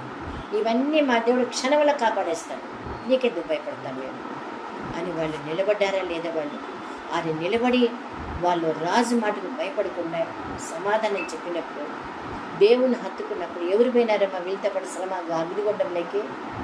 శ్రమలైనప్పుడు మనకు రాడా దేవుడు? వాళ్ళకి పోయిన శ్రమల్లో ఉన్న దేవుడు మనకు శ్రమల్లో ఉండడా? అంటే వాళ్ళకి మనకు తేడా ఏమంటే, వాళ్ళు ఆనుకున్నారు, మనం ఆనుకోలేదు. వాళ్ళు పూర్తి సమస్యలు దేవుని చేతిలో పెట్టారు, మనం పెట్టలేదు. తెలుసున్న వాక్యమే అయినా కూడా పాటిస్తాం కదా. నాకు తెలుసులే ఆ కథ ఎందుకు తెలియదు అంటారు, కానీ వాళ్ళ ప్రకారం జీవించమని జీవిస్తారేమో, జీవించలేరు. మనమైనా అంతే, కానీ నిలబడాలి. అయినా వాళ్ళలాగా మేము నిర్ధారణ చేసుకుంటాం, దావీదులాగా మేము ఒక నిర్ధారణ చేసుకుంటాం. దావీదు చెప్పాడు కదా, నైనా ఇంత సమస్య ఎదురైనా నీ కొరికే నేను చూస్తాను, నేను ఎదురు చూస్తాను. ఆయన అవపడతాం. ఉదయము మధ్యాహ్నము సాయంకాలం ప్రార్థన చేస్తాం. ఆ ప్రార్థన జీవితం మనకు ఉండాలి. నిద్రన్నా పోతాము, ఆలోచిస్తాము, టీవీ మీద 10 నిమిషాలు కూర్చుంటాము, సమాధానం వస్తాము, సమాధానం రాదు, మళ్ళా నిద్రపోతాము, మళ్ళా చింతిస్తాము, ఒక సినిమా పోతాము, ఏదో బంధుమిత్రుల ఊరికి పోతాము మనశ్శాంతి కోసం. ఏమైనా జరుగుతుందా బిడ్డ? ఏమీ జరగదు. కానీ వీళ్ళు చేసినట్టు మనం కూడా చేయాలి. ఒక దావీదులాగా నిర్ధారణ, శద్రకు మేషకు అబేద్నెగో వాళ్ళు చేసినట్టు మనం కూడా చేయాలి. అడగల దేవుని ప్రభా, వాళ్ళ శ్రమలు వచ్చిన నిలబడ్డారు, శ్రమ వైపు చూడ, శ్రమలను పరిష్కరించేటువంటి నీ వైపే వాళ్ళు చూశారయ్యా. మాకు అలాంటి చూపు దయచేయ, అలాంటి హృదయంలో మాకు కూడా నేను ఆ నిర్ధారణ దయచేయలేను. అప్పుడు శాసనాన్ని మారిపోతుందా లేదా, మనకంటే శ్రమలను ఎదుసుంటాడా లేదా. దేవుడు నమ్మదగిన వాడు, ఎంతైనా నమ్మచ్చమ్మా దేవుడు. మనుషులు నమ్మలేదు. ఈరోజు ఇస్తామంటే రేపు ఇవ్వలేకపోవచ్చు, చేస్తామని చేయలేకపోవచ్చు. కానీ దేవుడు ఏం చేస్తాడు, అన్నిటికీ సమస్తం ఇచ్చి మనం నిలబెట్టాలి. ఆయన నిలబెట్టాలంటే మనం ఏం చేయాలా, దేవుణ్ణి అనుకోవాలి. ఎట్లా అనుకోవాలా, ఉదయం మధ్యాహ్నం సాయంత్రం వాక్యం చదువుకోవాలి. మన చింతంతా ఆయన ముందే వేసేసింది. ఆయన నీ ఇష్టం, కానీ నన్ను సేవ్ చేయలేను, దుష్టు నుంచి నన్ను తప్పించినాను. ఎవరైతే నన్ను నాశనం చేయాలి అనుకున్నారో నీ చిత్తపైకి వాళ్ళు దూరం చేయలేను. నువ్వు నాకు జవాబేనైనా. అప్పుడు ఆయన మనశ్శాంతి ఇస్తాడు. వీళ్ళకి ఎంత మనశ్శాంతి ధైర్యం ఇచ్చింటే వాళ్ళు పోతారు. మనం పోతామా అడ్డుగొండంలోకి? ధైర్యం ఆయన ఇస్తేనే కదా, ఆ విశ్వాసంలో స్థిరత్వం కలిగి ఆ మనసు ఇస్తే కదా వీళ్ళు ముగ్గురు పోయిండేది. చదవడం పెద్ద గొప్ప కాదు, దాన్ని ఆచరించలేకపోతే. మాకంతా తెలిసి వాక్యం అయ్యా, ఇది ఎన్నిసార్లు చదివేసి ఉంటాం మేము. చదివితే ప్రయోజనం ఏముంది, దాన్ని పాటించాలి కదా. ఆ అగ్నిగుండం సామాన్య 7 అగ్నిగుండం అంటే మనకి ఎంత భయం అనిపిస్తుంది. 4 వలుతాం, అదే భయం ఇస్తాం. కానీ వాళ్ళు ఏం పొందుకున్నారు, ధైర్యాన్ని పొందుకున్నారు. వాళ్ళు మా దేవుడు రక్షిస్తున్న ఒక విశ్వాసాన్ని ప్రకటించారు వాళ్ళు. కానీ వాళ్ళు ఏమి చేయలేరు. ఎవరు 10 మంది బలాఢ్యుల వల్ల వాళ్ళ కాలిన బూడిదైపోయినారు వాళ్ళు. కానీ వీళ్ళకంటే ఎప్పుడైతే వీళ్ళు మాట అన్నారో, ఆయన గుసాను రండి అయినా నేను కూడా ఉండాలని పిలుస్తాడు ఆయన. దేవుడు ఏం చేస్తాడు, వేసే అడుగుసానాడు ఆయన. వీళ్ళు ముగ్గురు అందులో పంపించిన ఇసిరే వేసినా కూడా వాళ్ళకున్న బంధకాలు పోయినాయి, కష్టాలు వెళ్ళిపోయినాయి. బంధకాలు కట్టేసినాడు కదా, ఆ సమస్యలు వెళ్ళిపోయినాయి. వాళ్ళు హాయిగా ఆయనతో పట్టు తిరుగుతూ ఉన్నారు గుండంలో. ఒక రూమ్ అని పెద్ద రూమ్, ఆ రూములంతా అగ్నిపోయేసి ఉంటారు. అదెంత కష్టం. చదువుతా అంటేనే మనకి ఇంత భయం ఉంది. దేవా, వాళ్ళకి ఇచ్చిన ధైర్యం మాకు కూడా దయచి, ఆ శ్రమంలో వెళ్ళడానికి కూడా మాకు ధైర్యం దయచి. నువ్వు మాతో ఉండాలి. మాలో ఉండేవాళ్ళు లోకంలో ఉన్నవాళ్ళకంటే శక్తిమంతుడైనా నువ్వు. వాళ్ళని రక్షించకపోయినా పర్వాలేదు. అలాంటి విశ్వాసకరమైన మాటలు మాకు దయచేయను. అది ఎవరికన్నా రాజుతోనే అంటున్నారు. అందుకే దేవుడు చెప్పాడు, నేను విడవను, నేను ఎడబాయను. నేనే చెప్తున్నాను కదా. మనుషులు మిమ్మల్ని ఏమి చేస్తారు వాళ్ళు, అంతే కదరా. హెబ్రీయులకు రాసిన పత్రిక 13:5 మనుషులు నన్ను ఏం చేయగలుగుతారు, నరమాత్రుడు మనల్ని ఏం చేయగలుగుతాడు అని ధైర్యంతో మనకు చెప్పినట్టయితే వాళ్ళలాగా అప్పుడు దేవుడి సహాయత మనకు కలుగుతుంది. ఊరికే కలుగుతుందా? ఒక ఉద్యోగం రావాలంటే కష్టపడి చదువుకోవాలి. ట్రైనింగ్ పీరియడ్ ఉంటుంది కదా, మంచి మార్కులు తెచ్చుకొని పాస్ కావాలి. తర్వాత ఒక ట్రైనింగ్ పీరియడ్ ఉంటుంది, మళ్ళీ ఇంటర్వ్యూ ఉంటుంది. తర్వాత కదా జాబ్ వచ్చేది. నమ్ముకుంటున్న పొల్లకని వెళ్ళిపోతామా? నమ్ముకుంటున్న బంధకాలు వెళ్ళిపోతాయా? వీళ్ళు శద్రకు మేషకు అబేద్నెగోలాగా నిలబడితేనే వస్తుంది మనకి. ఆ విధంగా నిలబడుకుంటే మనకి ఎట్లా సహాయం దొరుకుతుంది? వాడుగ్గా మందిరానికి వచ్చి వాడుగ్గా ప్రార్థన చేస్తే అది పోదది. వాడుగ్గా వచ్చి వేడిగ్గా పోతే జవాబు రాదు. ఈ విధమైన నిర్ధారణ మనం చేసుకోవాలి. యెహోవా దగ్గరే నేను కనిపెట్టుకుంటాను. తర్వాత ఉదయము మధ్యాహ్నము సాయంకాలము నేను ప్రార్థన చేస్తాను. ఎన్నుండేమో సమస్య లేనికి, అసలు ఎంత భయంకరమైన సమస్యలు దావీదుకి. వీళ్ళకి అగ్ని లాంటి సమస్యలు వీళ్ళు ఎట్లా మాట్లాడినారు, ఆయన ఎట్లా మాట్లాడినాడు దావీదు. అందుకే వీళ్ళకి ఏం చేసి జవాబు దేవుడు ఇచ్చేసి. ఇప్పుడు ఆ శ్రమను జయించిన తర్వాత ఆశీర్వాదం వచ్చాం. ఎలాంటి ఆశీర్వాదము? బబులోను సంస్థానంలో దేవుడు రాజు హెచ్చించేశాడు. మొదటిది ఆశీర్వాదం ఏం తెలుసా? మిమ్మల్ని విడిపించే దేవుడు ఎక్కడ ఉన్నాడు అని ఛాలెంజ్ చేసినాడు రాజు. ఈరోజు ఏమంటున్నాడు? ఇలాంటి దేవుడు పూజాకుడు అన్నిటో దేవుని నామని మహిమపరచడం ఎంత గొప్ప విషయం అది. ఆయన ఒక సాక్ష్యమే చెప్తున్నాడు. ఎవరి ప్రవర్తన చూసి? ఈ ముగ్గురు ప్రవర్తన చూసి. అబ్బా, ఈ దేవుడు ఎంత మంచోడు మా స్వామి, ఎంత బాగా చూడు ఈ దేవుడు, ఎంత బాగా. నా సాక్ష్యం ఎట్లుంది? నా సాక్ష్యం పుణ్యులు నువ్వే వినే ఉంటావు.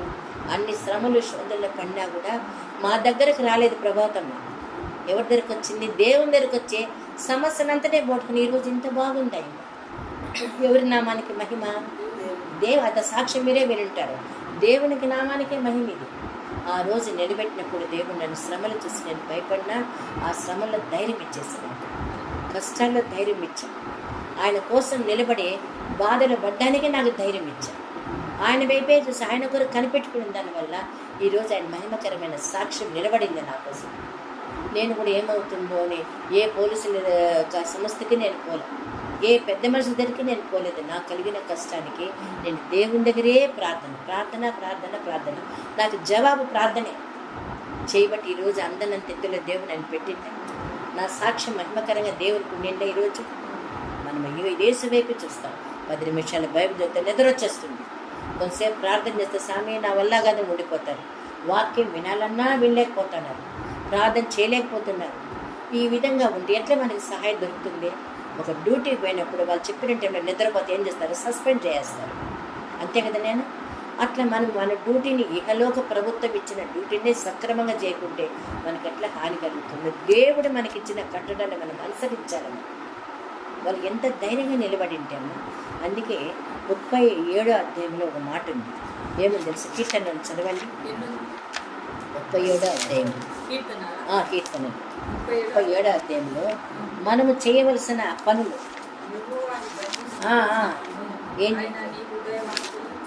ఏం చేయాలి నేను చెబుతాను చూడు. యెహోవాను బట్టి ఏం చేయలే? నేను సంతోషించాలి. దేవా అప్పుడు వాళ్ళు సంతోషించినారు, ఏడ్చినారు. వాళ్ళు సంతోషంతో చెప్తున్నారు. ఏడుస్తా మా దేవుడు రక్షిస్తాడు లేకుండా పోనీ అని ఏడ్చలా. వాళ్ళు ఏమన్నారు? సంతోషంతో చెప్తున్నారు. దేవుని బట్టే సంతోషించినారు. అయితే వాళ్ళ హృదయవాంఛ ఏమేమి దేవుడు తీర్చేశాడు. ఆ గుండం నుంచి రక్షించినాడా? ఆడబెట్టినాడే. రాజు చూసి నేను ముగ్గురు కదా వేసింది, 4 ఉండారని ఆశ్చర్యపోతున్నాడు. ఎవరిని బట్టి సంతోషించాలో? శ్రమల్లో, శోధనలో, కష్టాల్లో, పరీక్షలో, అన్ని విషయాల్లో మనం ఏడ్చమన్నాడా? సంతోషించమన్నాడా? ఇది చెయ్యలే విశ్వాసి. చేస్తున్నామా విజయ్? ఇప్పుడు చేయలేకపోతాడు. శ్రమల వైపే మన చూపు ఉంది. తర్వాత ఏమవుతుందో పరిష్కారము అని దాని మీద మన చూపు ఉంది, మన ఆలోచనలు ఉన్నాయి. కానీ దేవుడు భూత భవిష్యత్తు వర్తమానాన్ని ఎరుగున్న దేవుడు. ఆయన ఏం చేస్తాడు? ఇవన్నీ చూస్తాడు. ఆయన చూసి పరిష్కరించే దేవుని వైపే చూడాలి, కానీ సమస్య వైపు చూస్తామా? మనిషే దేవుడు. ఇర్మీయా గ్రంథం 17:5లో మాట నేను చెప్తాను, మీరు చూడండి. ఇర్మీయా 17:5లో మాట ఉంది. యెహోవా ఇలా సెలవిస్తున్నాడు, మనిషిని ఆశ్రయిస్తే వాడు శాపగ్రస్తుడు. మనుషుల మీద డిపెండ్ కాకూడదు. పూర్తిగా వాని మీద మనుషుల డిపెండ్ అయ్యో మీరుంటే చాలయ్యా, మీరు చేయండి సహాయత మాకు. మనుషుల మీద డిపెండ్ అయితే సహాయం దొరకదు, శాపగ్రస్తులమైతే అంట. కానీ దేవుని మీద పూర్తిగా డిపెండ్ అయితే ఆయనే చూపిస్తాడు. మనుషులు ఆయనే చెప్తాడు, దొప్పలాన్ని చోటిపోండి, దొప్పలాన్ని మీకు సహాయం దొరుకుతుంది. ఆయనే తెలియపరుస్తాడు. మనము దేవుని ఆశ్రయించక మనిషిని ఆశ్రయిస్తే వాక్యమే శాపగ్రస్తులమైపోతాం. ఇప్పుడు ఏమన్నాడు ఆయన? ఒక మాట అన్నాడు, యెహోవాను బట్టే సంతోషించండి, అయితే మీ హృదయ వాంఛేమని ఆయన తీర్చేస్తాడు. రెండవది ఏం తెలుసా? చూడండి ఏం చెప్తాను. నీ మార్గము కష్ట మార్గమా, శ్రమల మార్గమా, ఏ మార్గమే నాకు ఓకే. ఆ మార్గాలు నా మార్గాలు నీతిగల మార్గాలు. అది 145 అధ్యాయం 17 వచనంలో ఉంది. నా మార్గము నీతివంతమైన మార్గం, సత్య మార్గం. ఆ మార్గంలో మీరు నడవండి, నేను కాపాడు. ఏమంటున్నాడు ఆయన? రెండవది, నా మార్గాలు నీ అప్పు మార్గమా, ఏ మార్గమన్నా కానీ నాకు అప్పచెప్పు. అప్పుడు నా మార్గంలో నేను మిమ్మల్ని ఏం చేస్తా? సేవ్ చేస్తాను. మన ప్రత్యేక మార్గం. కొంతమంది ఏం చేస్తారు? కష్టాల్లో ఇవన్నీ ఉండకుండా మనం కొంచెం మరిస్తాము, దేవుని కొంచెం ఇస్తాము. అదైతే పూర్తిగా ఇచ్చేస్తే పోతాము. ఎందుకు మన దగ్గర మనకు కొన్ని సమస్యలు పెట్టుకుంటాం చెప్పు. నేను మనకు పని పాటుకు దగ్గర కూర్చొని ఆలోచించదాన్ని. మనకేదో ఒకటి వ్యాపకం పెట్టుకోవాలి కదా. ఏదైనా కొంచెం సమయం దొరికితే నీకు సగం ఇచ్చిన ప్రభా నువ్వు ఏం చేసుకో, నేను కొంచెం ఎందుకు పెట్టుకుంటాను నా సమస్య, నేను కొంచెం ఆలోచించద్దా ఏం చేయాలి అని. పూర్తిగా ఆయనకి ఇచ్చేస్తే ఆయన చూసుకోడు. మనం అట్లా చేయము, మనం అట్లా చేయకూడదు. చూడు, నీ మార్గాన్ని యెహోవాకు అప్పగించు, నువ్వు ఆయన నమ్ముకో, నీ కార్యాలు నెరవేర్చేస్తాడు. అప్పగించే, నమ్ముకో, విశ్వసించు, అప్పగించు దేవునికి. నీ సమస్య అంతా అప్పగించు. అప్పుడు ఏం చేస్తాడు? ఆయన మన కార్యమైన నెరవేరుస్తాడు. తర్వాత 7వ వచనం, యెహోవా ఎదుట మౌనంగా ఉండి. ఇప్పుడు మౌనంగా ఉంటే మనుషులు మనమా? బంధుమిత్రులు నలుగురు చూస్తుగా ఇట్లా ఏంది అట్లా వాళ్ళు ఇట్లా అన్నారు వీళ్ళు ఎట్లా అన్నారు, గంట సేపు సోది చెప్తాం వచ్చిన వాళ్ళకి కదా. వాళ్ళు ఏమంటారు, అవునా లోపల ఎన్ని తిట్టుకుంటా అంటారు, దీనికి ఏమి రోగం వచ్చింది, ఏదో అట్లా వస్తే ఏదో పబ్బం గడుపుకుని పొద్దామని. కానీ వీళ్ళు ఏం చేస్తున్నారు, వీళ్ళు సోదంతా చెప్పినారు, ఇంకా వెనక సచ్చేదా చెప్పు ఎంతసేపు చెప్తావో అదే తింటారు లక్షణంగా, ఈ తింటారు, వీళ్ళు కొన్ని ఆడే వదిలేసి వాళ్ళు వెళ్ళిపోతారు. వాళ్ళ కోసం మనం ప్రార్థన చేస్తారా, అయ్యో బిడ్డకి కష్టం వచ్చిందని యోచిస్తారా, ఏమీ చేయరు. వాళ్ళ పబ్బం గడుపుకుంటారు వెళ్ళిపోతారు. వినుకుంటే వీళ్ళు పెట్టే రకాలు కాదు. వాళ్ళ సోదంతా వినుకుంటే మనకు ఆశ్రయం కూడా దొరకదు అని వాళ్ళ స్వార్థపూరితమైన మనసుకి ఏం చేస్తారు, వింటారు తింటారు వెళ్ళిపోతారు. మళ్ళీ ఏమైనా పరామర్శిస్తారా, మన కోసం ప్రార్థన చేస్తారా? అలా చేయని వారి జోలికి మనం ఎందుకు పోవాలా? అదే దేవుని దగ్గరికి వచ్చి, అయ్యా మా తప్పు క్షమించు, ఇలా ఉందయ్యా సమస్య అని మన మార్గాలు, కష్ట మార్గంలో, బాధ మార్గంలో, అప్పు మార్గం, ఏ సమస్యను అవన్నీ ప్రభు చేతిలో పెట్టి ఆయన నమ్ముకొని ఆయనకు అప్పగిస్తే ఆయన చూడ అవన్నీ చేసిన తర్వాత మనం ఇంకోటి చేయండి, మౌనంగా ఉండాలి. వాళ్ళకి ఏం చెప్పక్కర్లే, చెప్పినా మనకు దొరకదు సమాధానం.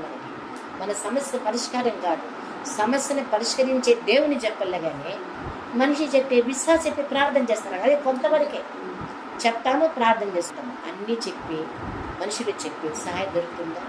వాడు పోయి ఎంతమంది చెప్పుకుంటాడు? చెప్పుకోవడమే కాదు, రేపు మన సమస్య అంతా తీరిన తర్వాత అవి అట్లా ఏడిచేస్తే ఆ రోజు ఇంత అంత చెప్పివే అని వాడే మనల్ని అవమానకరంగా మాట్లాడతాడు. మనిషి దేవుడు అంటే చూడు ఏం జరిగిందో. యెహోవా ఎదుట మౌనంగా ఉండు, 37:7 ఆయన కొరకే కనిపెట్టుకో. ఇప్పుడు వీళ్ళు ఇద్దరిది ఎట్లుంది మా దావీదు గారిది, శద్రకు మెషకు అబేద్నెగోలది ఎట్లుంది ఇప్పుడు వాళ్ళ పరిస్థితి? ఈయనకేమో అంత శ్రమలో కూడా కానీ 38 అధ్యాయమంతా చదివితే తెలుస్తుంది. దావీదు కీర్తనలో ఆయన ఏం చేశాడు, నేను యెహోవా వరకు నేను వినలేని వాడు లేదు అంటే ఎన్ని మాటలు వింటారు వాళ్ళు, ఎంత దూషించింటే నేను వినలేని వాడితే అంటాడు ఆయన. నేను మాట్లాడిన మూగవాడైపోయినా, నేను మూగోడిని. అయితే ఒకటి చేస్తాను, నేను యెహోవా వరకే కనిపెట్టుకున్నాను. దావీదు మహారాజుకి ఎంతమంది లేరు, మా భార్య లేరా, బిడ్డలు లేరు, ఎంతమంది లేరు సన్నిహితులు, వాళ్ళపై చెప్పుకోవచ్చు కదా. చూడండి రా, నేను చక్రవర్తిని, నేను ఇంత మంచి గుడ్డి ఇలా చేశారు అని చెప్పుకోవచ్చు కదా. అని చెప్పలే. ఏం చేశాడు ఆయన మౌనంగా కనిపెట్టాడు.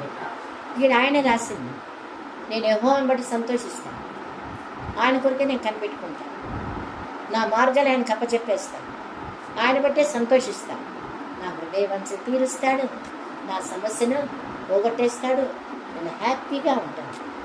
ఈ తీర్మానం ఎవరు చూసుకుంటారు? శద్రకు మెషకు తీర్మానం. ఆయన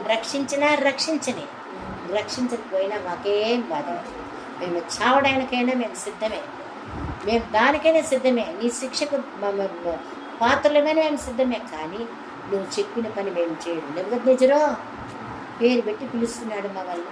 అది ఎంత గడుసు కావాలి కదా. ఏ సాతాను నన్నేమి చేయలేవు.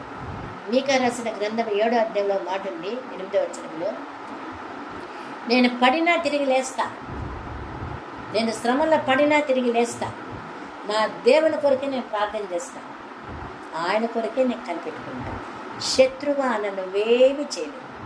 ఎక్కడి ఆ ఛాలెంజ్కరమైన మాటలు. ఈరోజు రాకడ బహు సమీపంలో ఉంది. సాతాను విజృంభించిపోయినాడు. 12:10 మాట ఉంది ప్రకటనలో, వాని సమయం కొంచెమే తెలుసుకొని బహు ఉగ్రుడే వచ్చేసాడంటే మన కుటుంబాల దగ్గరికి వాళ్ళు. నేను ఎట్లా నరకానికి వెళ్ళిపోతున్నా, వీళ్ళందరూ ఎట్లా పోతున్నారు పరలోకానికి, వీళ్ళు నరకానికి తీసుకుపోతారు. శరీరసారమైన మనసు నాకు ఉంది, వాడికి చింతనే భయం ఉంది, నేను నరకానికి పోతాను, నా పరిస్థితి హీనమైన పరిస్థితి. కాబట్టి నేను వీళ్ళు లాక్కపోదాను, నాకు కలిగిన మనసు వీళ్ళకి పెట్టేద్దాము. మనకు కలిగిన మనసు ఏది? భయము, అధైర్యము, అవిశ్వాసం అనే విత్తనాలు వేస్తాడు విశ్వాసము. ఆ చింతకి ఇంకా 100 కొంచెం చింతించినా మనకు నువ్వు కూర్చొని రండి కూర్చో, ఇంకా ఏముంది నీ పరిస్థితి, భవిష్యత్తులో ఏం చేయగలుగుతావు చూస్తువా అని భవిష్యత్తు గురించి వాడు ఆలోచన ఇచ్చే ఏం చేస్తాడమ్మా, కించపరిచేసి నరకానికి సిద్ధం చేస్తాడు. అందుకే మనం ఎలా ఉండాలి, ఎదుర్కోవాలి ధైర్యంతో, సమస్యను ఎదుర్కోవాలా. వీళ్ళు ఎదుర్కోవాలి, శద్రకు మెషకు అబేద్నెగోలు. మరి దావీదు ఎదుర్కోవాలా? మనము మనం మనుషులతో ఎక్కువ చెప్పుకొని ఏ మనుషులు చెప్దాము, ఎట్లా మనుషులు అని మనుషుల సహాయత కొరకే పరిగెత్తుతాము, అయితే కుసాన్ని ఆలోచిస్తాం. కానీ దేవుడు ఏమన్నాడు, మనుషులతో అసలు వేస్ట్ చెప్పేది వాళ్ళతో. ప్రార్థించే మనుషులతో చెప్తాము, అది కొంతవరకే చెప్పి పూర్తిగా ఎవరితో చెప్పాలా. దావీదు ఎవరెవరికి చెప్పినాడమ్మా? శద్రకు మెష కూర్చొని ఏడ్చినారా? వాళ్ళు బాధపడినారా? ఏం చెయ్యాలా? ఒరే శద్రకు బుద్ధి లేకొస్తాం కదా రేపు ఫంక్షన్కి, రాకుండా ఉండింటే మనకు ఈ మాటలే కదా మాట్లాడతాము. దేవుడు అంటాడు 2 తిమోతి పత్రికలో 1:7 మాట ఉంది, పిరికి ఆత్మ మనకి లేదంట దేవుడు. పిరికి ఆత్మ అంటే భయపడే ఆత్మ ఎవరికంటే సాతానుకు ఉంది, మనకు లేదు. సాతాను పొందుకున్నాడు ఆ పిరికి ఆత్మ, మనకు లేదు. ఒకసారి ఒక మందిరం జరుగుతూ అంటే అక్కడికి నాటకాలకు బయట నాటకాలు చాలా మంది నాటకాలు వేస్తారు కదా, సాతాను వేషం వేసేది అట్లా వేస్తారు కదా. అట్లా వేషాలు వేసుకున్న మనిషి సాతాను వేషం వేసుకొని ఇంటికి పోతున్నాడు. మధ్యలో వర్షం వచ్చేస్తుంది. అక్కడ ఒక మందిరం ఎదురుంది. అమ్మ ఇట్లా మందిరం జరుగుతుంది, అడవైపు కొద్దిసేపు ఉండి వర్షం తగ్గితే పోదాంలే. ఆయన దేవుని బిడ్డే కదా, నాటకాలు వేసింటాడు సాతాను వేషం. వాడు మందిరంలోకి వస్తాను అందరూ సాతాను అందరూ భయపడి వెళ్ళిపోయినారంట. అందరూ అంత భయంకరంగా వేషం ఉంది వారికి. వెళ్ళిపోతే అసలు పాస్టర్ ముందే వెళ్ళిపోయినాడు. అంతవరకు వాక్యం చెప్తున్నాడంట, మనం భయపడకూడదు, ధైర్యంగా ఉండాల. మనలో ఉండేవాడు లోకంలో ఉన్నవాడి కంటే గొప్పవాడు. మనం ఎదురు నిలబడి మాట్లాడాల సాతానుతో. మనం భయపడకూడదు. మనం ఎప్పుడైతే మనము దాన్ని అవాయిడ్ చేస్తామో, దాన్ని ఎదిరిస్తాము, అప్పుడే వాడు అక్కడి నుంచి పోతాడు. దేవుడే చెప్పినాడు కదా, అపవాదాన్ని ఎదిరిద్దాం మనము అని. ఆ అంశం గురించే ఆయన పాస్టర్ గారు మాట్లాడుతున్నాడు. వాడు ఎప్పుడైతే వర్షం తట్టుకోలేక లోపలికి వచ్చినాడో పాస్టర్ పరిగెత్తి వెళ్ళిపోయినాడు. వాడుండి ఆయనే వెళ్ళిపోతే అక్కడ ఉండే వాళ్ళు ఉంటారా జనాలు, వాళ్ళు వెళ్ళిపోయినారు. కానీ ఒక మాత్రం ఒక ఆమె కూర్చో ఉందంట. వీడికి వాడి పేషెంట్ సంగతి వాడే మర్చిపోయినాడు. నేనేమంటుంది వాళ్ళని, నేనే ఒక మాట కూడా మాట్లాడేది కదా, వర్షం వస్తా అంటే తల దాచుకుందామని నేను మందిరంలోకి వచ్చాను. కానీ అందరూ నన్ను చూసి అందరూ వెళ్ళిపోయినారు. ఎందుకు వెళ్ళిపోయిండేది అని క్వశ్చన్ వేసుకొని అప్పుడు గుర్తుకొచ్చింది మనకు, ఓహో నేను ఆ వేషంలో ఉండాను అని. సరే పెద్ద ఆయన దగ్గరికి వచ్చి, ఏమయ్యా నేనంటే నీకు భయం లేదా అని అడిగితే, నాకు కూడా భయం, నా కాళ్ళు పనిచేయలేదు, పరిగెత్తి వెళ్ళిపోయింది. కానీ సాతానే అనుకున్నాడు వాడు. సాతానా నన్ను ఏం చేయవద్దు, నీ మాటలే నేను వింటా, నువ్వు ఎంత చెప్తే నేను అట్లుంటా. నేను ఈ రోజు నుంచి నేను నీ బిడ్డని, ఆ పాస్టర్ వాళ్ళ మాట నేను వినను, నేను నీ బిడ్డనే, నన్ను ఏమీ చేయొద్దు, నీకే మొక్కుతాను. నీకుంటే ఎవరే పిచ్చోడా, నేను సాతాను అనుకున్నావా? వేషాలను వేసుకుని వచ్చినాడ్రా నేను వర్షం పడతాంటే మందిరంలోకి వచ్చి నన్ను చూసి మీరేందరూ భయపడేదని ఆ కొమ్ములు గిమ్మలంతా వేషం తీసేస్తే అప్పుడు వాడు భయం పోయిందండి. రేపు రాకడొస్తే ఎట్లా? ఎంత సమీపంలో ఉంది, చిన్న చిన్న సమస్యలు భయపడతాం, తర్వాత భవిష్యత్తులో ఏమి జరగబోతుందో భయపడతాం. దేవుడు ఏం చెప్పాడమ్మా, నీకు ఇచ్చింది ఈ రోజే, రేపటి రోజు ఆయన చేతిలో ఉంది. ఈరోజు చెల్లే నోటు, రేపు చెల్లె నోటు. మనకిచ్చింది ఈ రోజే. మత్తయి సువార్తలో 6:31 ఏమి తిందుమో, ఏమి త్రాగుదమో, ఏమి ధరించుకుందుమో అని మీరు భయపడద్దండి. మీకు ఏమి కావాలో మీ పరలోకపు తండ్రికి తెలుసు అన్న తండ్రి మాటలు మనం ఏం చేస్తాం ఈరోజు పక్కకు పెట్టేస్తాము. మా తల్లిదండ్రులు లేని వాళ్ళు ఉన్నారు, నాకు లేదు, నీకు లేదు, నీకే లేదు కదా. తల్లిదండ్రులు తల్లి 27:10 మాట ఉంది కీర్తనలో, తల్లి తండ్రి మరిచినా నేను మిమ్మల్ని మర్చిపోము. ఆ వాగ్దానాలు ఎందుకు మనం మర్చిపోతాండము? చూడము 49:15 విషయాలు, నా అరిచేతులని మిమ్మల్ని చెక్కుకున్నాను. మన ఫోటోలు గోడ మీద తగిలించుకుంటాం, కానీ మన రూపాలను ఆయన ఆడ తగిలించుకున్నాడు. అరిచేతులు ఉండాం మనం ఆయన అరిచేతులు. అంత ఈజీగా వదిలేస్తాడు ఆయన మనల్ని, అంత మర్చిపోతాడు ఆయన మనల్ని, ఎప్పుడూ మర్చిపోడు ఆయన. 115 12 ఉంది కీర్తనలో, నేను మిమ్మల్ని ఎన్నడూ నేను మర్చిపోను అంటున్నాడు ఆయన. మర్చిపోని దేవుడు ఎక్కడున్నాడు? మనలో ఉన్నాడు. మనలో నివసించి మన చేయి పట్టుకొని నడిపిస్తున్నాడు. ఇప్పుడు ఎవరి వైపు చూస్తాండము? సమస్య వైపు చూస్తాము, ఆ సమస్యను తొలగించే మనుషుల వైపు చూస్తాండము. దేవుని వైపు చూడలేదే, అదే పొద్దుకోలేదనుకో, కూర్చుంటా కోసం అయిపోయి చెప్పినావు కదా సమస్యను కూర్చొని ఏం చేయండి. నేనేం చేయను ఈరోజు ఇంత సమస్య, ఏమి సమస్య అమ్మా నీకు వచ్చింది? అగ్నిలాంటి సమస్య వచ్చిందా? అగ్నిలో తోసేసే సమస్య వచ్చిందా? కోడాలతో కొట్టించి తిట్టి అంత హింసించే శ్రమ వచ్చిందా? చిన్న చిన్న సమస్య మనకు వచ్చింది, పెద్ద సమస్య కాదు మనకు వచ్చింది. రక్తము కారణంతా కూడా లేదే సమస్య. ఆ సమస్య వైపు మన చూడు. దేవుడు ఏమన్నాడు? ఏషియా 63:9 వాడున్నా, వారి యావత్ బాధలో నేను తోడే ఉన్నాను. యావత్ బాధ అంటే ఏమండి చెప్పండి మీరు? అన్ని బాధల్లో తోడే ఉన్నాడంటే ఆ తోడే ఉండే దేవుడు ఈరోజు మనకు సహాయం చేయడా? యుగ సమాప్తి వరకు మనతో ఉన్న దేవుడు మనకు సహాయం చేయడా? ఏం అంతలో ఉండి అంతలో వెళ్ళిపోయే దేవుడు ఆయన. మనిషి వెళ్ళిపోతాడు, మనుషులు పబ్బం తిరిగిపోతే మళ్ళీ మన మొగాలు కూడా చూడరు. వాళ్ళు ఒకవేళ చూసిన మన నుంచి ఆశించే ప్రేమిస్తారు, కానీ మనల్ని ప్రేమించే వాళ్ళు లేరుమా. ఈ లోకంలో ఉన్నారు మనల్ని పిలిచే దేవుడు ఒక్కడే ఉంది, ఆయన పేరు యేసు. యేసు లేని జీవితము జీరో. హీరోని ఒకటే పక్కన మనలాంటి విశ్వాస జీరో లేకుంటే అసలు వేస్ట్. హీరోనే ఒకటే లేదనుకో, యేసే లేదనుకో, జీరోలు ఎన్ని జీరోలు పెట్టుకున్న విలువ ఉంటుందా? ఆ పక్కన జీరో పక్కన ఎవరు ఉండాలా? హీరో. అది పేరేమి? యేసు. ఆ యేసు అనే హీరో మనం ఉంటే ఈ జీరోలో మనం కూడా ఆయన ఆనుకుంటాం. ఎన్ని సున్నాలు పెట్టుకుని విలువ పెరిగిపోతుందే కానీ విలువ తగ్గుతుందా? మనం యేసును ఆనుకోవాలా, హత్తుకోవాలా. ఇప్పుడు మన ఇంట్లోనే ఎన్ని విలువైన వస్తువులు ఉంటాయి కదా, కానీ దాని ప్లగ్ ఎక్కడ ఉండాలా? కరెంట్లో ఉండాలి. అన్ని విలువైన వస్తువులు నా ప్లగ్గా లేదనుకో ఏమవుతుంది? నేను పని చేయను. మనకి ఎన్ని సంపాదించుకున్నా, ఈ విలువైన వస్తువులు అంటే ఎంత సంపాదించుకున్నా, ఎన్ని ఉన్నా, మనకి ఎన్ని గౌరవాలు ఉన్నా, ఎన్ని అవార్డులు ఉన్నా, ఎన్ని పేరు ప్రఖ్యాతలు ఉన్నా, ఎంత కోట్లు ఉన్నా కూడా యేసునే తండ్రి మనలో లేకుండా ఉంటే, ఆ యేసునే ఒకటి మనకు ఆనుకోకుండా ఉంటే మన జీవితాలు వేస్ట్. శద్రకు, మేషకు, అబేద్నెగో సాక్ష్యం ఏముంది? వాళ్ళ విశ్వాసాన్ని చూసే నెబుకద్నెజరు ఏమన్నాడు? అబ్బా వీళ్ళు దేవుడే పూజారుడని ఒక అన్యుడు సాక్ష్యం ఇస్తున్నాడే వాళ్ళని బట్టి. కొంతమంది ఎన్నోసార్లు చెప్తే నేను ఈ కథ వాళ్ళకి మాకు తెలుసా శద్రకు, మేషకు, అబేద్నెగో ఎవరు తెలియదు. మేము ఎన్నిసార్లు చదివినామో, కానీ వాళ్ళ కుటుంబంలోనే సమస్యలు. ఆ సమస్యను జయించలేక ఏడు సస్తున్నారు ఒకరు. ఏం చేయలే మాకు ఈ సమస్యలతో అని వాళ్ళు ఆలోచిస్తున్నారు. మరి వాళ్ళు కలిగే ఆ విశ్వాస నిర్ధారణ ఏది? అన్నిసార్లు చదివే, అన్నిసార్లు ఆ కథ గురించి తెలుసుంటే మళ్ళీ ఎందుకు ఆ బలహీనమైన మాటలు ఉండకూడదు కదా. అందుకే బైబిల్ బాగా చదవాలి. మనం ఎంత చదివితే మనకు అంత స్ట్రెంగ్త్. ఇప్పుడు మనం తాగుతాము, ఏమంటారు? బూస్ట్ అంటారు.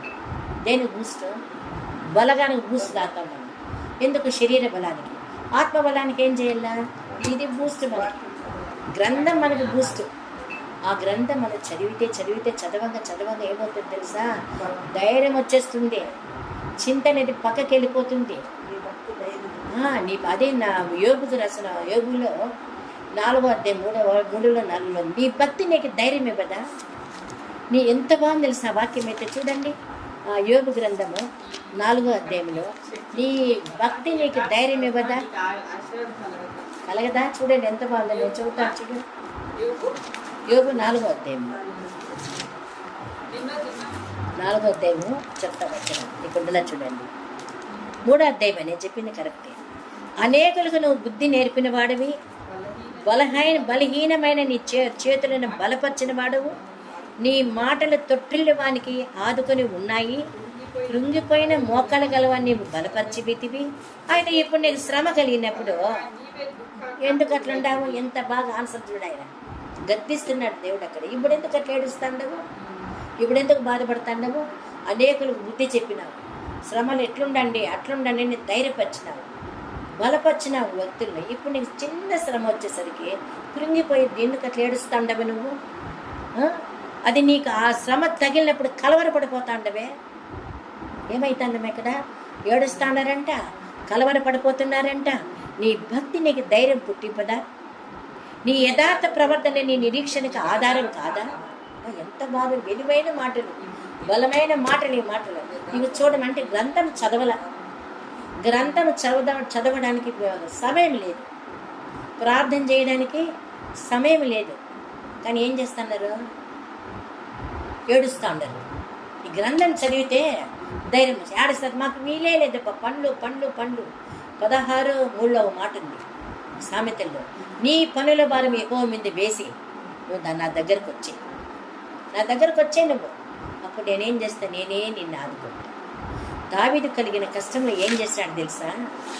ఉదయం మధ్యాహ్నం సాయంకాలం ప్రార్థన చేసినా కూడా ఆయన ఇంకా చూడు ఏం చేసినాడు. చాలా చాలా బాగుంది మా వాక్యము, ఎన్నిసార్లు చదువుకున్న తనివి తీరుతో. చూడండి 56వ అధ్యాయం. దేవా కీర్తండి 56వ అధ్యాయం. దేవా నన్ను కరుణించుము. మనుషులు ఏం చేస్తున్నారంటే నేను బ్రింగేయాలని చూస్తున్నారంట. శద్రకు, నేను చదువుతా, శద్రకు మెషకు అబెద్నెగోల్ని నెబుకద్నెజరు మింగేయాలని చూసినాడు, చంపేయాలని చూసినాడు. దావీదును ఉదయం మధ్యాహ్నం సాయంకాలం మొరపెట్టుకుంటున్నా కానీలే, ఆ బాధల్లో తన బాధనంతా దేవునికి అప్పచెప్పినా కానీలే ఏం జరుగుతుంది ఇక్కడ? మళ్ళా శ్రమజుడు, దేవా నన్ను కరుణించి దేవా, మనుషులు నన్ను మృంగేలా మృంగాల్లా అని చూస్తున్నారు దేవా. దినమెల్లా వారు నాతో పోరాడుతూనే ఉన్నారు. దినమెల్లా ఏం చేస్తున్నారు? మనకేమైనా దినమంతా శత్రులు మన బాధ పెడుతున్నారా? దినమంతా ఈయన పరిస్థితి ఎట్లుంది? దినమంతా బాధ పెడుతున్నారంటే వాళ్ళు అక్కడ ఏం నిర్ధారణ తీసుకోండి. 55-17 ఉదయము మధ్యాహ్నము సాయంకాలము మొర్ర పెట్టుకుంటా ఉంటే కూడా కానీ 56 అధ్యాయం వచ్చేసరికి ఏమంటున్నాడు ఆయన? దినమెల్లా బాధిస్తున్నారయ్యా, అయ్యా నన్ను కరుణించయ్యా, నన్ను మృంగేస్తున్నారయ్యా, నన్ను మనుషులు చాటుమాటుగా నా మీద శ్రమలనే వల పొందుతున్నారయ్యా, నాకు దిక్కు తోచడం లేదయ్యా, అనేకులు గర్వించి నాతో పోరాడుతున్నారయ్యా. ఈ శ్రమలు ఉన్నాయమ్మా చెప్పండి, ఉన్నాయి శ్రమలు. అంత ప్రార్థనా పరుడు, దేవుని ఆనుకున్న శ్రమలు తప్పలేనికి కదా. మళ్ళీ ఏమంటున్నాడు చూడండి, దినమెల్లా నా కొరకు పొంచి ఉన్నారా. ఎందుకు పొంచున్నారు తెలుసా? మింగేస్తామని. మింగేయిల్లా, శ్రమల పాలు చేయాల, దూషించల్లా. మళ్ళీ ఆయన ఎట్లాంటి ప్రార్థన పరుడు. ఎవరో? దావీదు గారు. మంచి ప్రార్థన. ఎట్లా ప్రార్థన? ఉదయము మధ్యాహ్నము సాయంకాలం ప్రార్థన పరుడు. దేవుని పూర్తిగా అనుకున్నాడు, దేవుణ్ణి ప్రేమించినోడు. శత్రువులు తను నిందిస్తున్నా ఆ నిందన కోసం నేను దేవుని కొరగా కనిపెట్టుకుంటానని చెప్తాను. కానీ మళ్ళీ ఆయన శ్రమలు లేకుండా ఉన్నాయా? మళ్ళీ చూడు 55 అధ్యాయంలో అట్లుంది, 38 అధ్యాయంలో అట్లుంది. ఇప్పుడు 56 అధ్యాయంలో మళ్ళీ అక్కడ మళ్ళీ శ్రమ ఉంది. ఏం శ్రమ? మింగేస్తారయ్యా, నన్ను బాధ పెడుతున్నారయ్యా, నన్ను కష్టపెట్టినారయ్యా అని అన్నాడు కదా. ఆయన ఏం చేశాడు చూడు. అయితే ఆయన 3 విషయాలు ఆయన 3 లక్షణాలు కలిగి ఉన్నాడంట. మొదటి లక్షణం, నాకు యెహోవా కొరకు పుణ్యం మింగుతున్నారు కదా, నాకు భయం సంభవించిన దినమున నిన్ను ఆశ్రయించేస్తాను. ఇప్పుడు ఆ రీతిగా మనం చేస్తాడమ్మా. నాకు అది 34:4 ఉంది కీర్తనలోనే. ఆయనకు భయం వచ్చినప్పుడు దేవుని దగ్గర పరిగెత్తుకొచ్చేస్తాడంట. మామూలుగా వచ్చేస్తాడు ఆయన. మామూలు చూడ ఏముందో, నేను యెహోవా వద్ద విచారణ చేయగా ఆయన నాకు ఉత్తరం ఇచ్చాను. 34వ అధ్యాయం 4వ వచనములో, నాకు కలిగిన భయములన్నిటిలో ఆయన నన్ను తప్పించెను. అంటే దేవుని ఆశ్రయించాలి వద్దా? భయం వచ్చినప్పుడు మనం ఏం చేస్తామా? కొంతమంది ఊరి పెట్టుకునేస్తారు, కొంతమంది ఏం చేస్తారు? ఊరేసి పెట్టేసి వెళ్ళిపోతారు. విను, ఊరేసి పెట్టేసి వెళ్ళిపోతారు. కొంచెం మన బంధుమిత్రులు పోతే ఒక 2-3 రోజులు ఉంటే వాళ్ళు ఏదో వాళ్ళు చెప్పే మాటలు చూసి ధైర్యం తెచ్చుకుందామని వెళ్ళిపోతారు. అక్కడ వస్తుందా? మళ్ళీ ఇంటికి వస్తే మళ్ళీ మామూలే. భయం వెంటాడుతూనే ఉంటుంది వాళ్ళకి. దావీదునకు దేవునికి కిటుకు అర్థమైపోయింది రహస్యం. ఏం తెలుసా? నాకు భయం సంభవించినది, అధిక భయం. ఎప్పుడు ఉదయం మధ్యాహ్నం సాయంకాలం దేవుణ్ణి హత్తుకున్నాడు. ఇప్పుడు ఆ భయం నాలో వచ్చినప్పుడు నేను ఏం చేస్తాను? దేవుని దగ్గరికి వచ్చి ప్రార్థన చేసేస్తాను, ఆయనకే మొరపెట్టుకునేస్తా. అప్పుడు ఆ మొర్ర ఏమవుతుంది? ఆ ప్రార్థన ఏమవుతుంది? ఆ భయం వెళ్ళిపోయి ధైర్యం వచ్చేస్తుంది. వస్తుంది ఒక రాదమ్మ ధైర్యము. ఆ ధైర్యం దేవుని సన్నిధిలోనే, దేవుని దగ్గరే ఉండే ఆశీర్వాదం అన్నమాట. ఇప్పుడు చూడు ఏం చెప్తున్నాడు ఆయన. ఇప్పుడు శ్రమ వచ్చింది కదా, చూడు ఏమంటున్నాడు ఆయన. నిన్నే పూర్తిగా డిపెండ్ అయిపోతా ప్రభా, నీ దగ్గరకు వచ్చి పూర్తిగా నీ దగ్గరకు వచ్చేస్తా. నేను మనుషుల వైపు చూడను, సమస్య వైపు చూడను, భయం వైపు చూడను, నీ దగ్గరకు వచ్చేస్తా. అంటే నేను పూర్తిగా ఆశ్రయించేస్తా. మనము బాధలు ఎక్కువ, నాకు అమ్మ ఉంటే అమ్మ వాళ్ళు తలపెట్టుకుంటే బాగుంటుండే అని ఉండదా? నాకు దేవుని ఎరిగిన కొత్తలో మా అమ్మ చనిపోయింది. ఎన్నోసార్లు అనిపించేది, దేవా నాకు బాధగా ఉంది దేవా, మా అమ్మే బతికింటే అమ్మ వాళ్ళ కనుక అమ్మ అని ఏడ్చేసిందేమో. అమ్మ లేదు, నాన్న లేడు, యేసు ప్రభుని నమ్మకంతో బంధుమిత్రులు, రక్త సంబంధికులు, నీకు తెలుసు కదా, నువ్వే సాక్షి అక్కడ ఊళ్ళూరులో వాళ్ళందరూ వెళ్ళిపోయినారు, దూరం అయిపోయినారు. నాకు ఎవరున్నారయ్యా అన్నప్పుడు దేవుడు ఒక మాట ఇచ్చేవాడు, నీలో ఉండేవాడు లోకంలో ఉన్నవాడి కంటే ఇదే స్థలంలో నాకు బాధ వచ్చినప్పుడు నాకు ఒక కళ వచ్చేది. ఆ కళలో ఒక తల్లి కూర్చో ఉంటుంది, వేసే కూర్చో ఉంటాడు, ఆయన ఒళ్ళో తలబెట్టుకోవాలి లేదండి. ఆ కళ వెంటనే అరే ఎవరు నన్ను పట్టుకోవడం అప్పుడే కళ చెదిరిపోయింది. అయ్యో నా దేవుడు నన్ను తన ముడి మీద కూర్చోబెట్టుకుని నన్ను సేద తీరుస్తున్నాడు, నువ్వు ఎంత మంచి దేవుడయ్యా. నిజంగా దేవుడు నన్ను బలపరుచుకుంటే, దేవునికి శక్తి సామత నన్ను నింపకుంటే, విశ్వాసంలో స్థిరత్వం ఇవ్వకుంటే నేను ఈరోజు ఇక్కడ ఉండేదాన్ని. ఎప్పుడో చచ్చిపోయింది నేను ఆ సమస్య. ఎందుకంటే ఆ సమస్య తట్టుకోలేక చచ్చిపోయింది. ఎందుకే చచ్చిపోలేదంటే ఆయన నాకు బలం ఇచ్చి విశ్వాసంలో రోజు రోజుకి ఆయన బలం ఇచ్చేవాడు. నేనుండాను, నువ్వు భయపడద్దు అనేవాడు. కళల ద్వారా, దర్శనాల ద్వారా నన్ను ఆయన నిలబెట్టుకున్నాడు. ఆయన ఈరోజు ఇలా ఉన్నానంటే కేవలం దేవుని కృపే. ఈయన ఏం చేశాడమ్మా, భయం సంభవించినప్పుడు ఆయన ఏం చేశాడు, దేవుని ఆశ్రయం చేశాడు. ఈ లక్షణం మనకుందా? ఉందా? ఈ లక్షణం లేదు. రెండవది దేవుని బట్టి ఆయన వాక్యమును కీర్తించేశాడంటే వెంటనే కొన్ని పాటలు పాడుకునేవాడు, వాక్యం చదువుకునేసేవాడు. ఈ లక్షణం మనకుందా? శ్రమల్లో, శోధనలో, కష్టాల్లో, సమస్యల్లో ఈ లక్షణం మనకుందా? లేదు. మూడవది పూర్తిగా నమ్మకం చేసినాడు దేవునికి. నేను ఎందుకు భయపడతాను? ఎందుకు జవాబు ఆడ దొరికిందిరా? దేవుని సన్నిధిలో దొరికింది. 16:11 మాట ఉంది కీర్తనలో, ఆయన రాసింది. నాకు దేవుని సన్నిధిలో సంతోషం ఉంది అన్నాడు. ఇంత ఆయనతో సహవాసం, యోగు అంటాడు 22:21, నేను దేవునితో సహవాసం చేస్తే నాకు సమాధానం ఉంది అంటాడు. ఇప్పుడు సమాధానము, సంతోషము లేదు అంటే వాళ్ళు ఎవరితో గడపలేదు? వాళ్ళు ఎవరి దగ్గర లేరు? దేవుని దగ్గర లేరు. లోకంలో ముడిపెట్టుకున్నారు వాళ్ళు. ఇప్పుడు అంటున్నాడు ఆ మాట. అంత పై ఏమన్నాడు, నన్ను మింగేస్తా ఉన్నారు, నన్ను దూషిస్తున్నారు, దినమంతా నా మీద పొగబడుతున్నారు, పోరాడుతూ ఉండవాళ్ళు. కానీ ఇక్కడేమంటున్నాడు, ఈ 3 కార్యాలు చేసినప్పుడు నాకేంటి భయం? శరీర ధర నన్నేమి చేయగలరు? నేను భయపడను. ఇప్పుడు చూడు మా దేవుడు, ఇప్పుడు 9వ వచనం చూడు ఎంత బాగుంది. 56లో, నేను మొరపెట్టి దినమన్న నా శత్రులు వెనక్కి వెళ్ళిపోయినారు ప్రభు. అంతవరకు దినమంతా మింగేస్తున్నారు. ఇప్పుడు ఏమంటున్నాడు ఆయన, నా శత్రులు వెనకకి వెళ్ళిపోయినారంట. ఎప్పుడు వెళ్ళిపోతారు వెనక్కి? ప్రార్థించినప్పుడు వెళ్ళిపోతారు. 9వ వచనం, నేను మొర్రపెట్టి దినమన్న నా శత్రులు ఏం చేసినారు? వెనక్కి వెళ్ళిపోయింది. ఎందుకో తెలుసా వెనక్కి వెళ్ళిపోయింది? దేవుడు నా పక్షం. ఇప్పుడు ధైర్యం, సాక్ష్యం.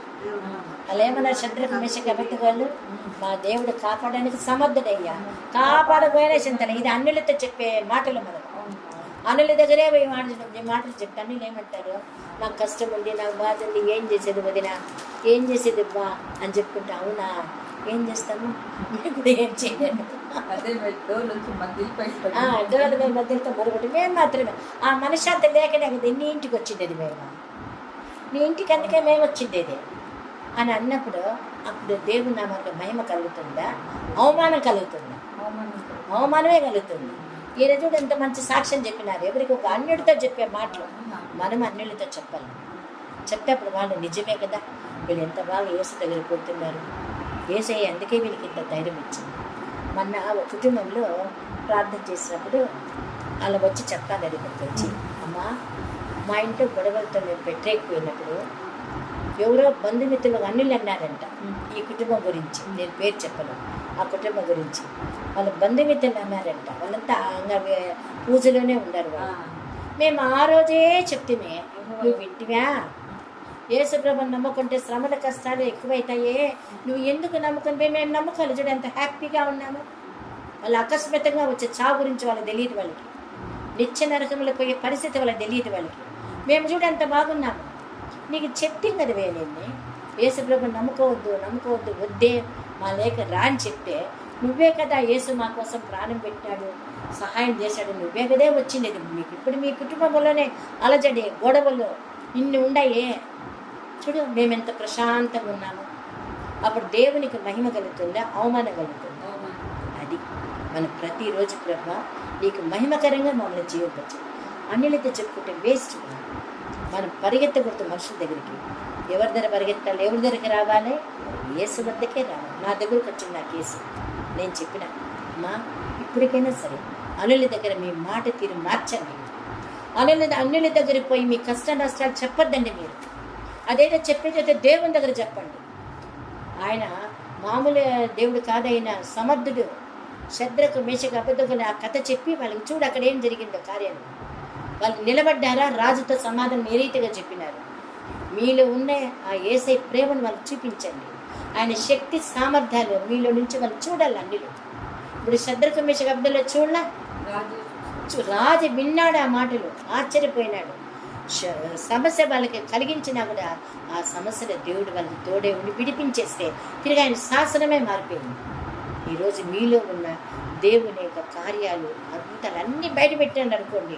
అప్పుడు ఏమైపోతుందో మళ్ళీలో అబ్బాయి ఈ దేవుడు ఎంత గొప్ప దేవుడు, వాడు ఆయన నిబద్ధించడం. వీళ్ళు దేవుడే నిజమైన దేవుడు. ఆయన పూజాకుడు అని ఎంత మంచి సాక్ష్యం చెప్పి దేవుని నామని మహింపరచని ఏది మన సాక్ష్యం? ఈరోజు అన్యుల దగ్గర దేవుని నామం అవమానించబడతా ఉన్నది.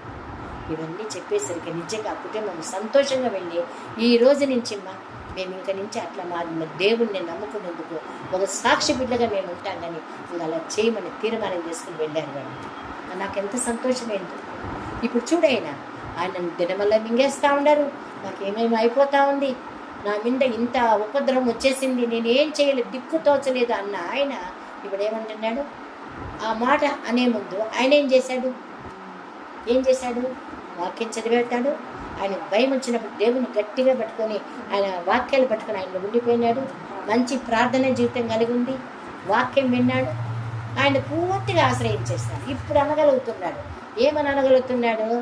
యెహోవా నా మొర విన్నాడు, నేను ప్రార్థించగానే శత్రువులు వెనక్కి వెళ్ళిపోయినాడు. మరి అప్పుడు ఎందుకు ప్రార్థించలే? అప్పుడు దావీదు ఎందుకు అంటే సమస్య వైపే చూస్తానండి. నన్ను మింగతా ఉండరు, నాకేమో జరిగిపోతుంది, నేనేమైపోతానో, సమస్య భవిష్యత్తు గురించి చింత. ఆ భవిష్యత్తులో ప్రభ నేనేమైపోతానో, నా కుటుంబం ఏమవుతుందో అని దాని గురించి ఆలోచిస్తున్నాడు. కానీ దేవుని వైపు, ఆ సమస్యను పరిశీలించే దేవుని వైపు చూసినాడా? ఇప్పుడు తెలుసుకునేసినాడు. అందుకే దేవుని దగ్గరికి వచ్చాడు, వాక్యాన్ని చదువుకున్నాడు, ప్రార్థించుకున్నాడు, గట్టిగా దేవుని యొక్క వాక్యాన్ని పట్టుకొని ఆయన దగ్గర ఉండిపోయినాడు. కనుక ఇప్పుడు మళ్ళీ ఆయన మాట తీరు మారిపోయింది. ఏం మారిపోయింది? నేను మొర్ర పెట్టినాను, ఏం చేశాడు దేవుడు? శత్రువులు వెనక్కి వెళ్ళిపోయినారు. నాకు హాని చేసే శత్రువులు ఏమైనారమ్మా? వెనక్కి వెళ్ళిపోయినారు. సామెతలు 16:7 మాట ఉంది. ఏమో తెలుసా? 7వ వచనంలో, నీ ప్రవర్తన దేవుని దృష్టికి ఇష్టంగా ఉంటే శత్రువు కూడా మిత్రుడైపోతాడంటాడు. మన భర్త కావచ్చు, భార్య కావచ్చు, పిల్లలు కావచ్చు, బంధుమిత్రులు ఎవరైనా కావచ్చు. కానీ మన ప్రవర్తన అంతటిలో దేవుణ్ణి అధికారిగా ఒప్పుకోగలము. ఈ తీర్మానం మనం కూడా చేసుకుంటే మన వెనక్కి వెళ్ళిపోతారు. మళ్ళీ ఏం చెప్తున్నాడు చూడండి, నా పక్షం ఉన్నాడు, నాకు తెలిసిపోయింది. ఇప్పుడు దేవుని బట్టి నేను ఆయన వాక్యాన్ని కీర్తిస్తున్నా, యెహోవాను బట్టి ఆయన వాక్యాన్ని కీర్తిస్తున్నా. నేను దేవుని యందు నమ్మకం ఉంచినాను కనుక నేను భయపడను. నరులు నన్ను మరి ఆ మాట పైకి చెప్పలేదే, అది మింగేస్తారు, నన్నేమో చేసేస్తారు, నాకు ఇట్లయిపోయింది అన్న ఆయన ఇప్పుడు ఏమంటాడు? ఒక సాక్ష్యం చెప్తానండి. మనం ఈ రీతిగా చెప్పాలంటే మనము దావీదులాగా ఏం చేయాలా? ప్రార్థనలో ఉండాలి, ఆయన గట్టిగా ఆశ్రయించుకోవాలి, వాక్యాన్ని వినాలి. మనం దేవునికి ఇష్టమైన వ్యక్తిగా, ఆయన కట్టడాన్ని అనుసరించే బిడ్డగా మనం ఉంటేనే మనం ఈలాగా సాక్ష్యం చెప్పగలం. ఇంకా ఏం సాక్ష్యం చెప్తున్నాడు? 57 వచనంలో, మహోన్నతుడైన దేవునికి నా కార్యము సఫలము చేయి దేవునికి నేను మొరపెట్టుకుంటున్నా. ఆయన ఆకాశం నుండి ఆజ్ఞయించి నన్ను రక్షించేసినాడు. ఎంత బాగుంది కదా ఈ వాక్యము. ఆయన ఎంత మంచి సాక్ష్యం చూడు. అంతకుముందే పిరికితనంలే, వాళ్ళని ఏం చేస్తారో లే, రేపు నాకు కీడు కలిగిస్తారని భయం ఉండింది అప్పుడు. ఇప్పుడు ఏమంటున్నాడు ఆయన మహోన్నతుడైన నా దేవుడే ఏం చేస్తాడు? నా కార్యము సఫలం చేస్తాడు. నా దేవునికే. ఇప్పుడు మనుషులకు అనుకున్నాడు, దేవునికి అనుకున్నాడా? దెబ్బ పడితేనే కదా ఆ దేవుని దగ్గరికి వస్తాము. రెండవది, ఆ సమస్యలో దేవుని అనుకున్నాడా, మనిషిని అనుకున్నాడా? దేవుడు ఇప్పుడు ఎంత మంచి సాక్షి నిర్ధారణ. ఆయన నా దేవునికే నేను ప్రార్థన చేస్తాను, నా దేవునికే నేను మొరపెడతాను. ఆయన పంపుతాడంట, 2 వ్యక్తులు పంపుతాడు. ఆ వ్యక్తులు ఎవరెవరో చూడండి. నన్ను మృంగగోరు వారు దూషణలు చెడ్డ అన్నమాట నన్ను అన్నప్పుడు ఆయన ఏం చేసి దేవుడు ఊరుకుంటాడా? చూస్తేగా కృప సత్యం ఇద్దరు వ్యక్తులు పంపుతాడంట. పోండి మీరిద్దరు నా బిడ్డ కాపలా ఉండండి, నా బిడ్డని ఆదరించండి, నా బిడ్డ చాలా నలిగిపోతున్నాడు అని వాళ్ళిద్దరే పంపుతాడంట. ఎంత శ్రేష్టమైన మాట మా ఇది. ఎవరైనా ఈ లోక అధికారులు మన కోసం పంపిస్తారా? బాడీ గార్డ్స్ ఉంటారు వాళ్ళకి. మనకెవరు బాడీ గార్డ్స్? దేవుడు.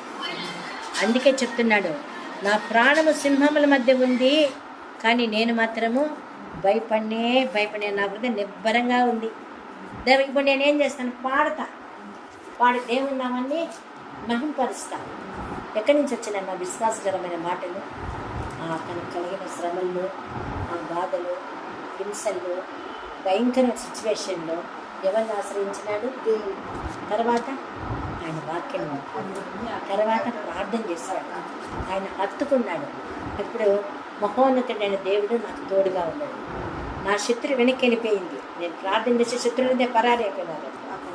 నన్ను హాని కలిగించే వాళ్ళు వెళ్ళిపోయినారంట. నన్ను ఏదో దూషణలు పలికి హింసించే వాళ్ళంతా పక్కకి వెళ్ళిపోయినారంట. ఇప్పుడు దేవుడు ఏం చేస్తున్నాడు? ఇద్దరు ఆయన ఊరుకుంటాడా?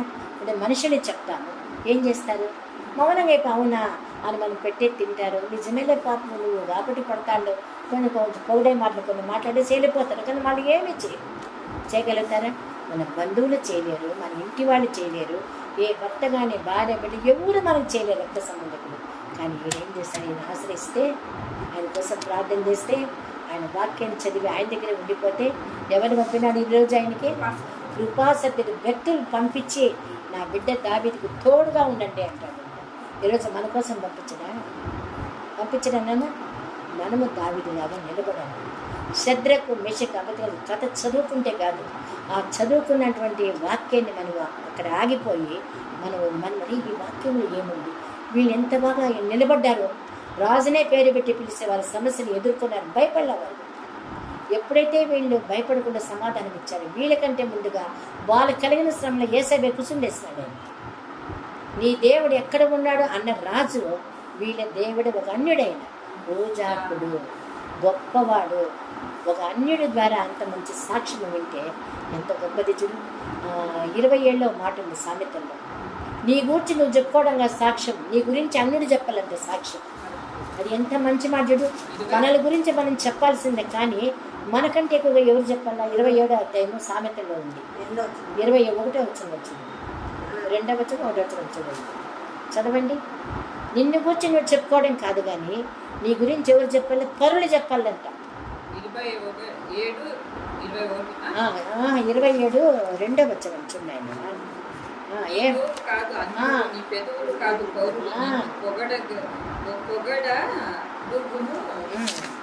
ఏం చెప్తున్నాడు ఆయన? నువ్వు నీ గురించి నువ్వు పలికేది కాదు, అన్యుడే వాళ్ళు చెప్పాలంట మన గురించి. ఇప్పుడు ఎవరు మా చూడండి ఎంత బాగుందో. నీ నోరు కాదు, అన్యుడే, నీ పెదవులే కాదు, వాళ్ళే నేను పొగడాలి. ఇప్పుడు ఎవరు పొగడినారు? శత్రుకు మిషకు అబెత్తుకొని అన్యుడైన రాజు పొగడుతున్నాడు. అమ్మ, మీ దేవుడు ఎంత గొప్ప దేవుడయ్యా, మీ దేవుడు పూజాకుడు, మీ దేవుడు ఏమైనా చేయగలుగుతాడు. 10 మంది సాగిలి పడే వాళ్ళు కూడా కాలిపోయినారు వాళ్ళు ఆ సెగకి. కానీ మీరేం చేస్తున్నారు? ఎంత గొప్ప దేవుడబ్బా, మీ ద్వారా దేవుడు నన్ను నయమొచ్చి, మీ దేవుడు నమ్మదగిన గొప్ప దేవుడు కాబట్టి మిమ్మల్ని ఏం చేస్తాడు? దేవుడు కాపాడేసి. నిజంగా దేవుడు గొప్ప దేవుడు, ఆయన మంచి దేవుడు. మనం మాట తప్పిపోతాం, ఇస్తామంటే ఇవ్వలేకపోవచ్చు, చేస్తామంటే చేయలేకపోవచ్చు, కానీ దేవుడు ఇస్తానంటే ఎండడి మాట తప్పుడైనా ఆయన మాట చేందేశాడు, ఆయన నెరవేర్చింది. ఇంత గొప్ప దేవుడు మనకు అండగా ఉండగా మనం చింతిస్తే, సమస్యలకు మనము లోపడితే అప్పుడు ఆయన ఎంత బాధపడతాడు? మనలో ఉండే దేవుడు శక్తిమంతుడు. ఆ శక్తి సామర్థ్యాన్ని అన్నిటికంటే మనము శ్రమల ధైర్యంగా చెప్పినప్పుడే మనల్ని దేవుడు ఆశీర్వదిస్తాడు. ఈ వాక్యం గురించి మాత్రం ప్రార్థన చేస్తాను. మంచి దేవుడా, నేను మనసాన్ని స్థుతించి పొగుడుతున్నాను తండ్రి. ఇంతవరకు నేను విశ్వాస సంబంధమైనటువంటి నేను బిడ్డలు, నేను శద్రకు మేషకు అబెద్నెగోలు, దావీదు, నేను ఆ శ్రమల్లో శోధనలు విశ్వాసనీయంగా నేను స్థిరత్వం గలవారి దుష్టుడితో నా తండ్రి నేను వాళ్ళకి ఛాలెంజ్ చేసి మాట్లాడినాను. నేను వాళ్ళ యొక్క విశ్వాసాన్ని చూసి అంత కష్ట నష్టాల్లో ఉన్నప్పుడు వారిని మీరు ఎలా ఆదుకున్నారో ఎలా ఆశ్చర్యకార్యాలు చేశారో ఈరోజు మీ వాక్యం ద్వారా మేము నేర్చుకున్నాం. దేవా, మేము ఇప్పుడు శ్రమలు శోధనలు ఎదురైనప్పుడు, బాధల్లో ఉన్నప్పుడు మేము నిన్ను ఆశ్రయించాలి, ఎక్కువ వాక్యాన్ని చదువుకోవాలి, ప్రార్థన చేసుకోవాలి, నేను అంటగట్టపడి ఆనుకొని జీవించే జీవితాన్ని ఈరోజు మాకు దయచేయాలి తండ్రి.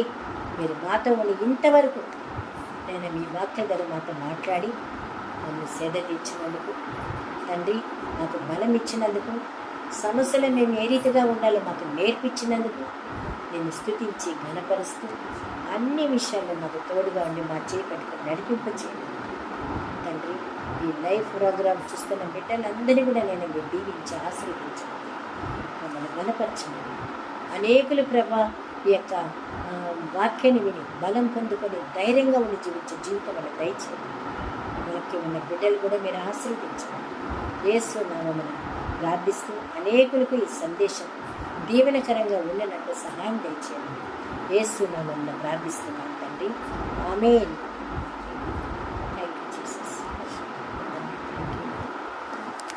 తండ్రి, కుమార పరిశుద్ధాత్మ త్రియక దేవుని దీవెనలు ఇప్పుడు ఎప్పుడు సదాకాలం మనందరికీ తోడే ఉండి నడిపించుగాక.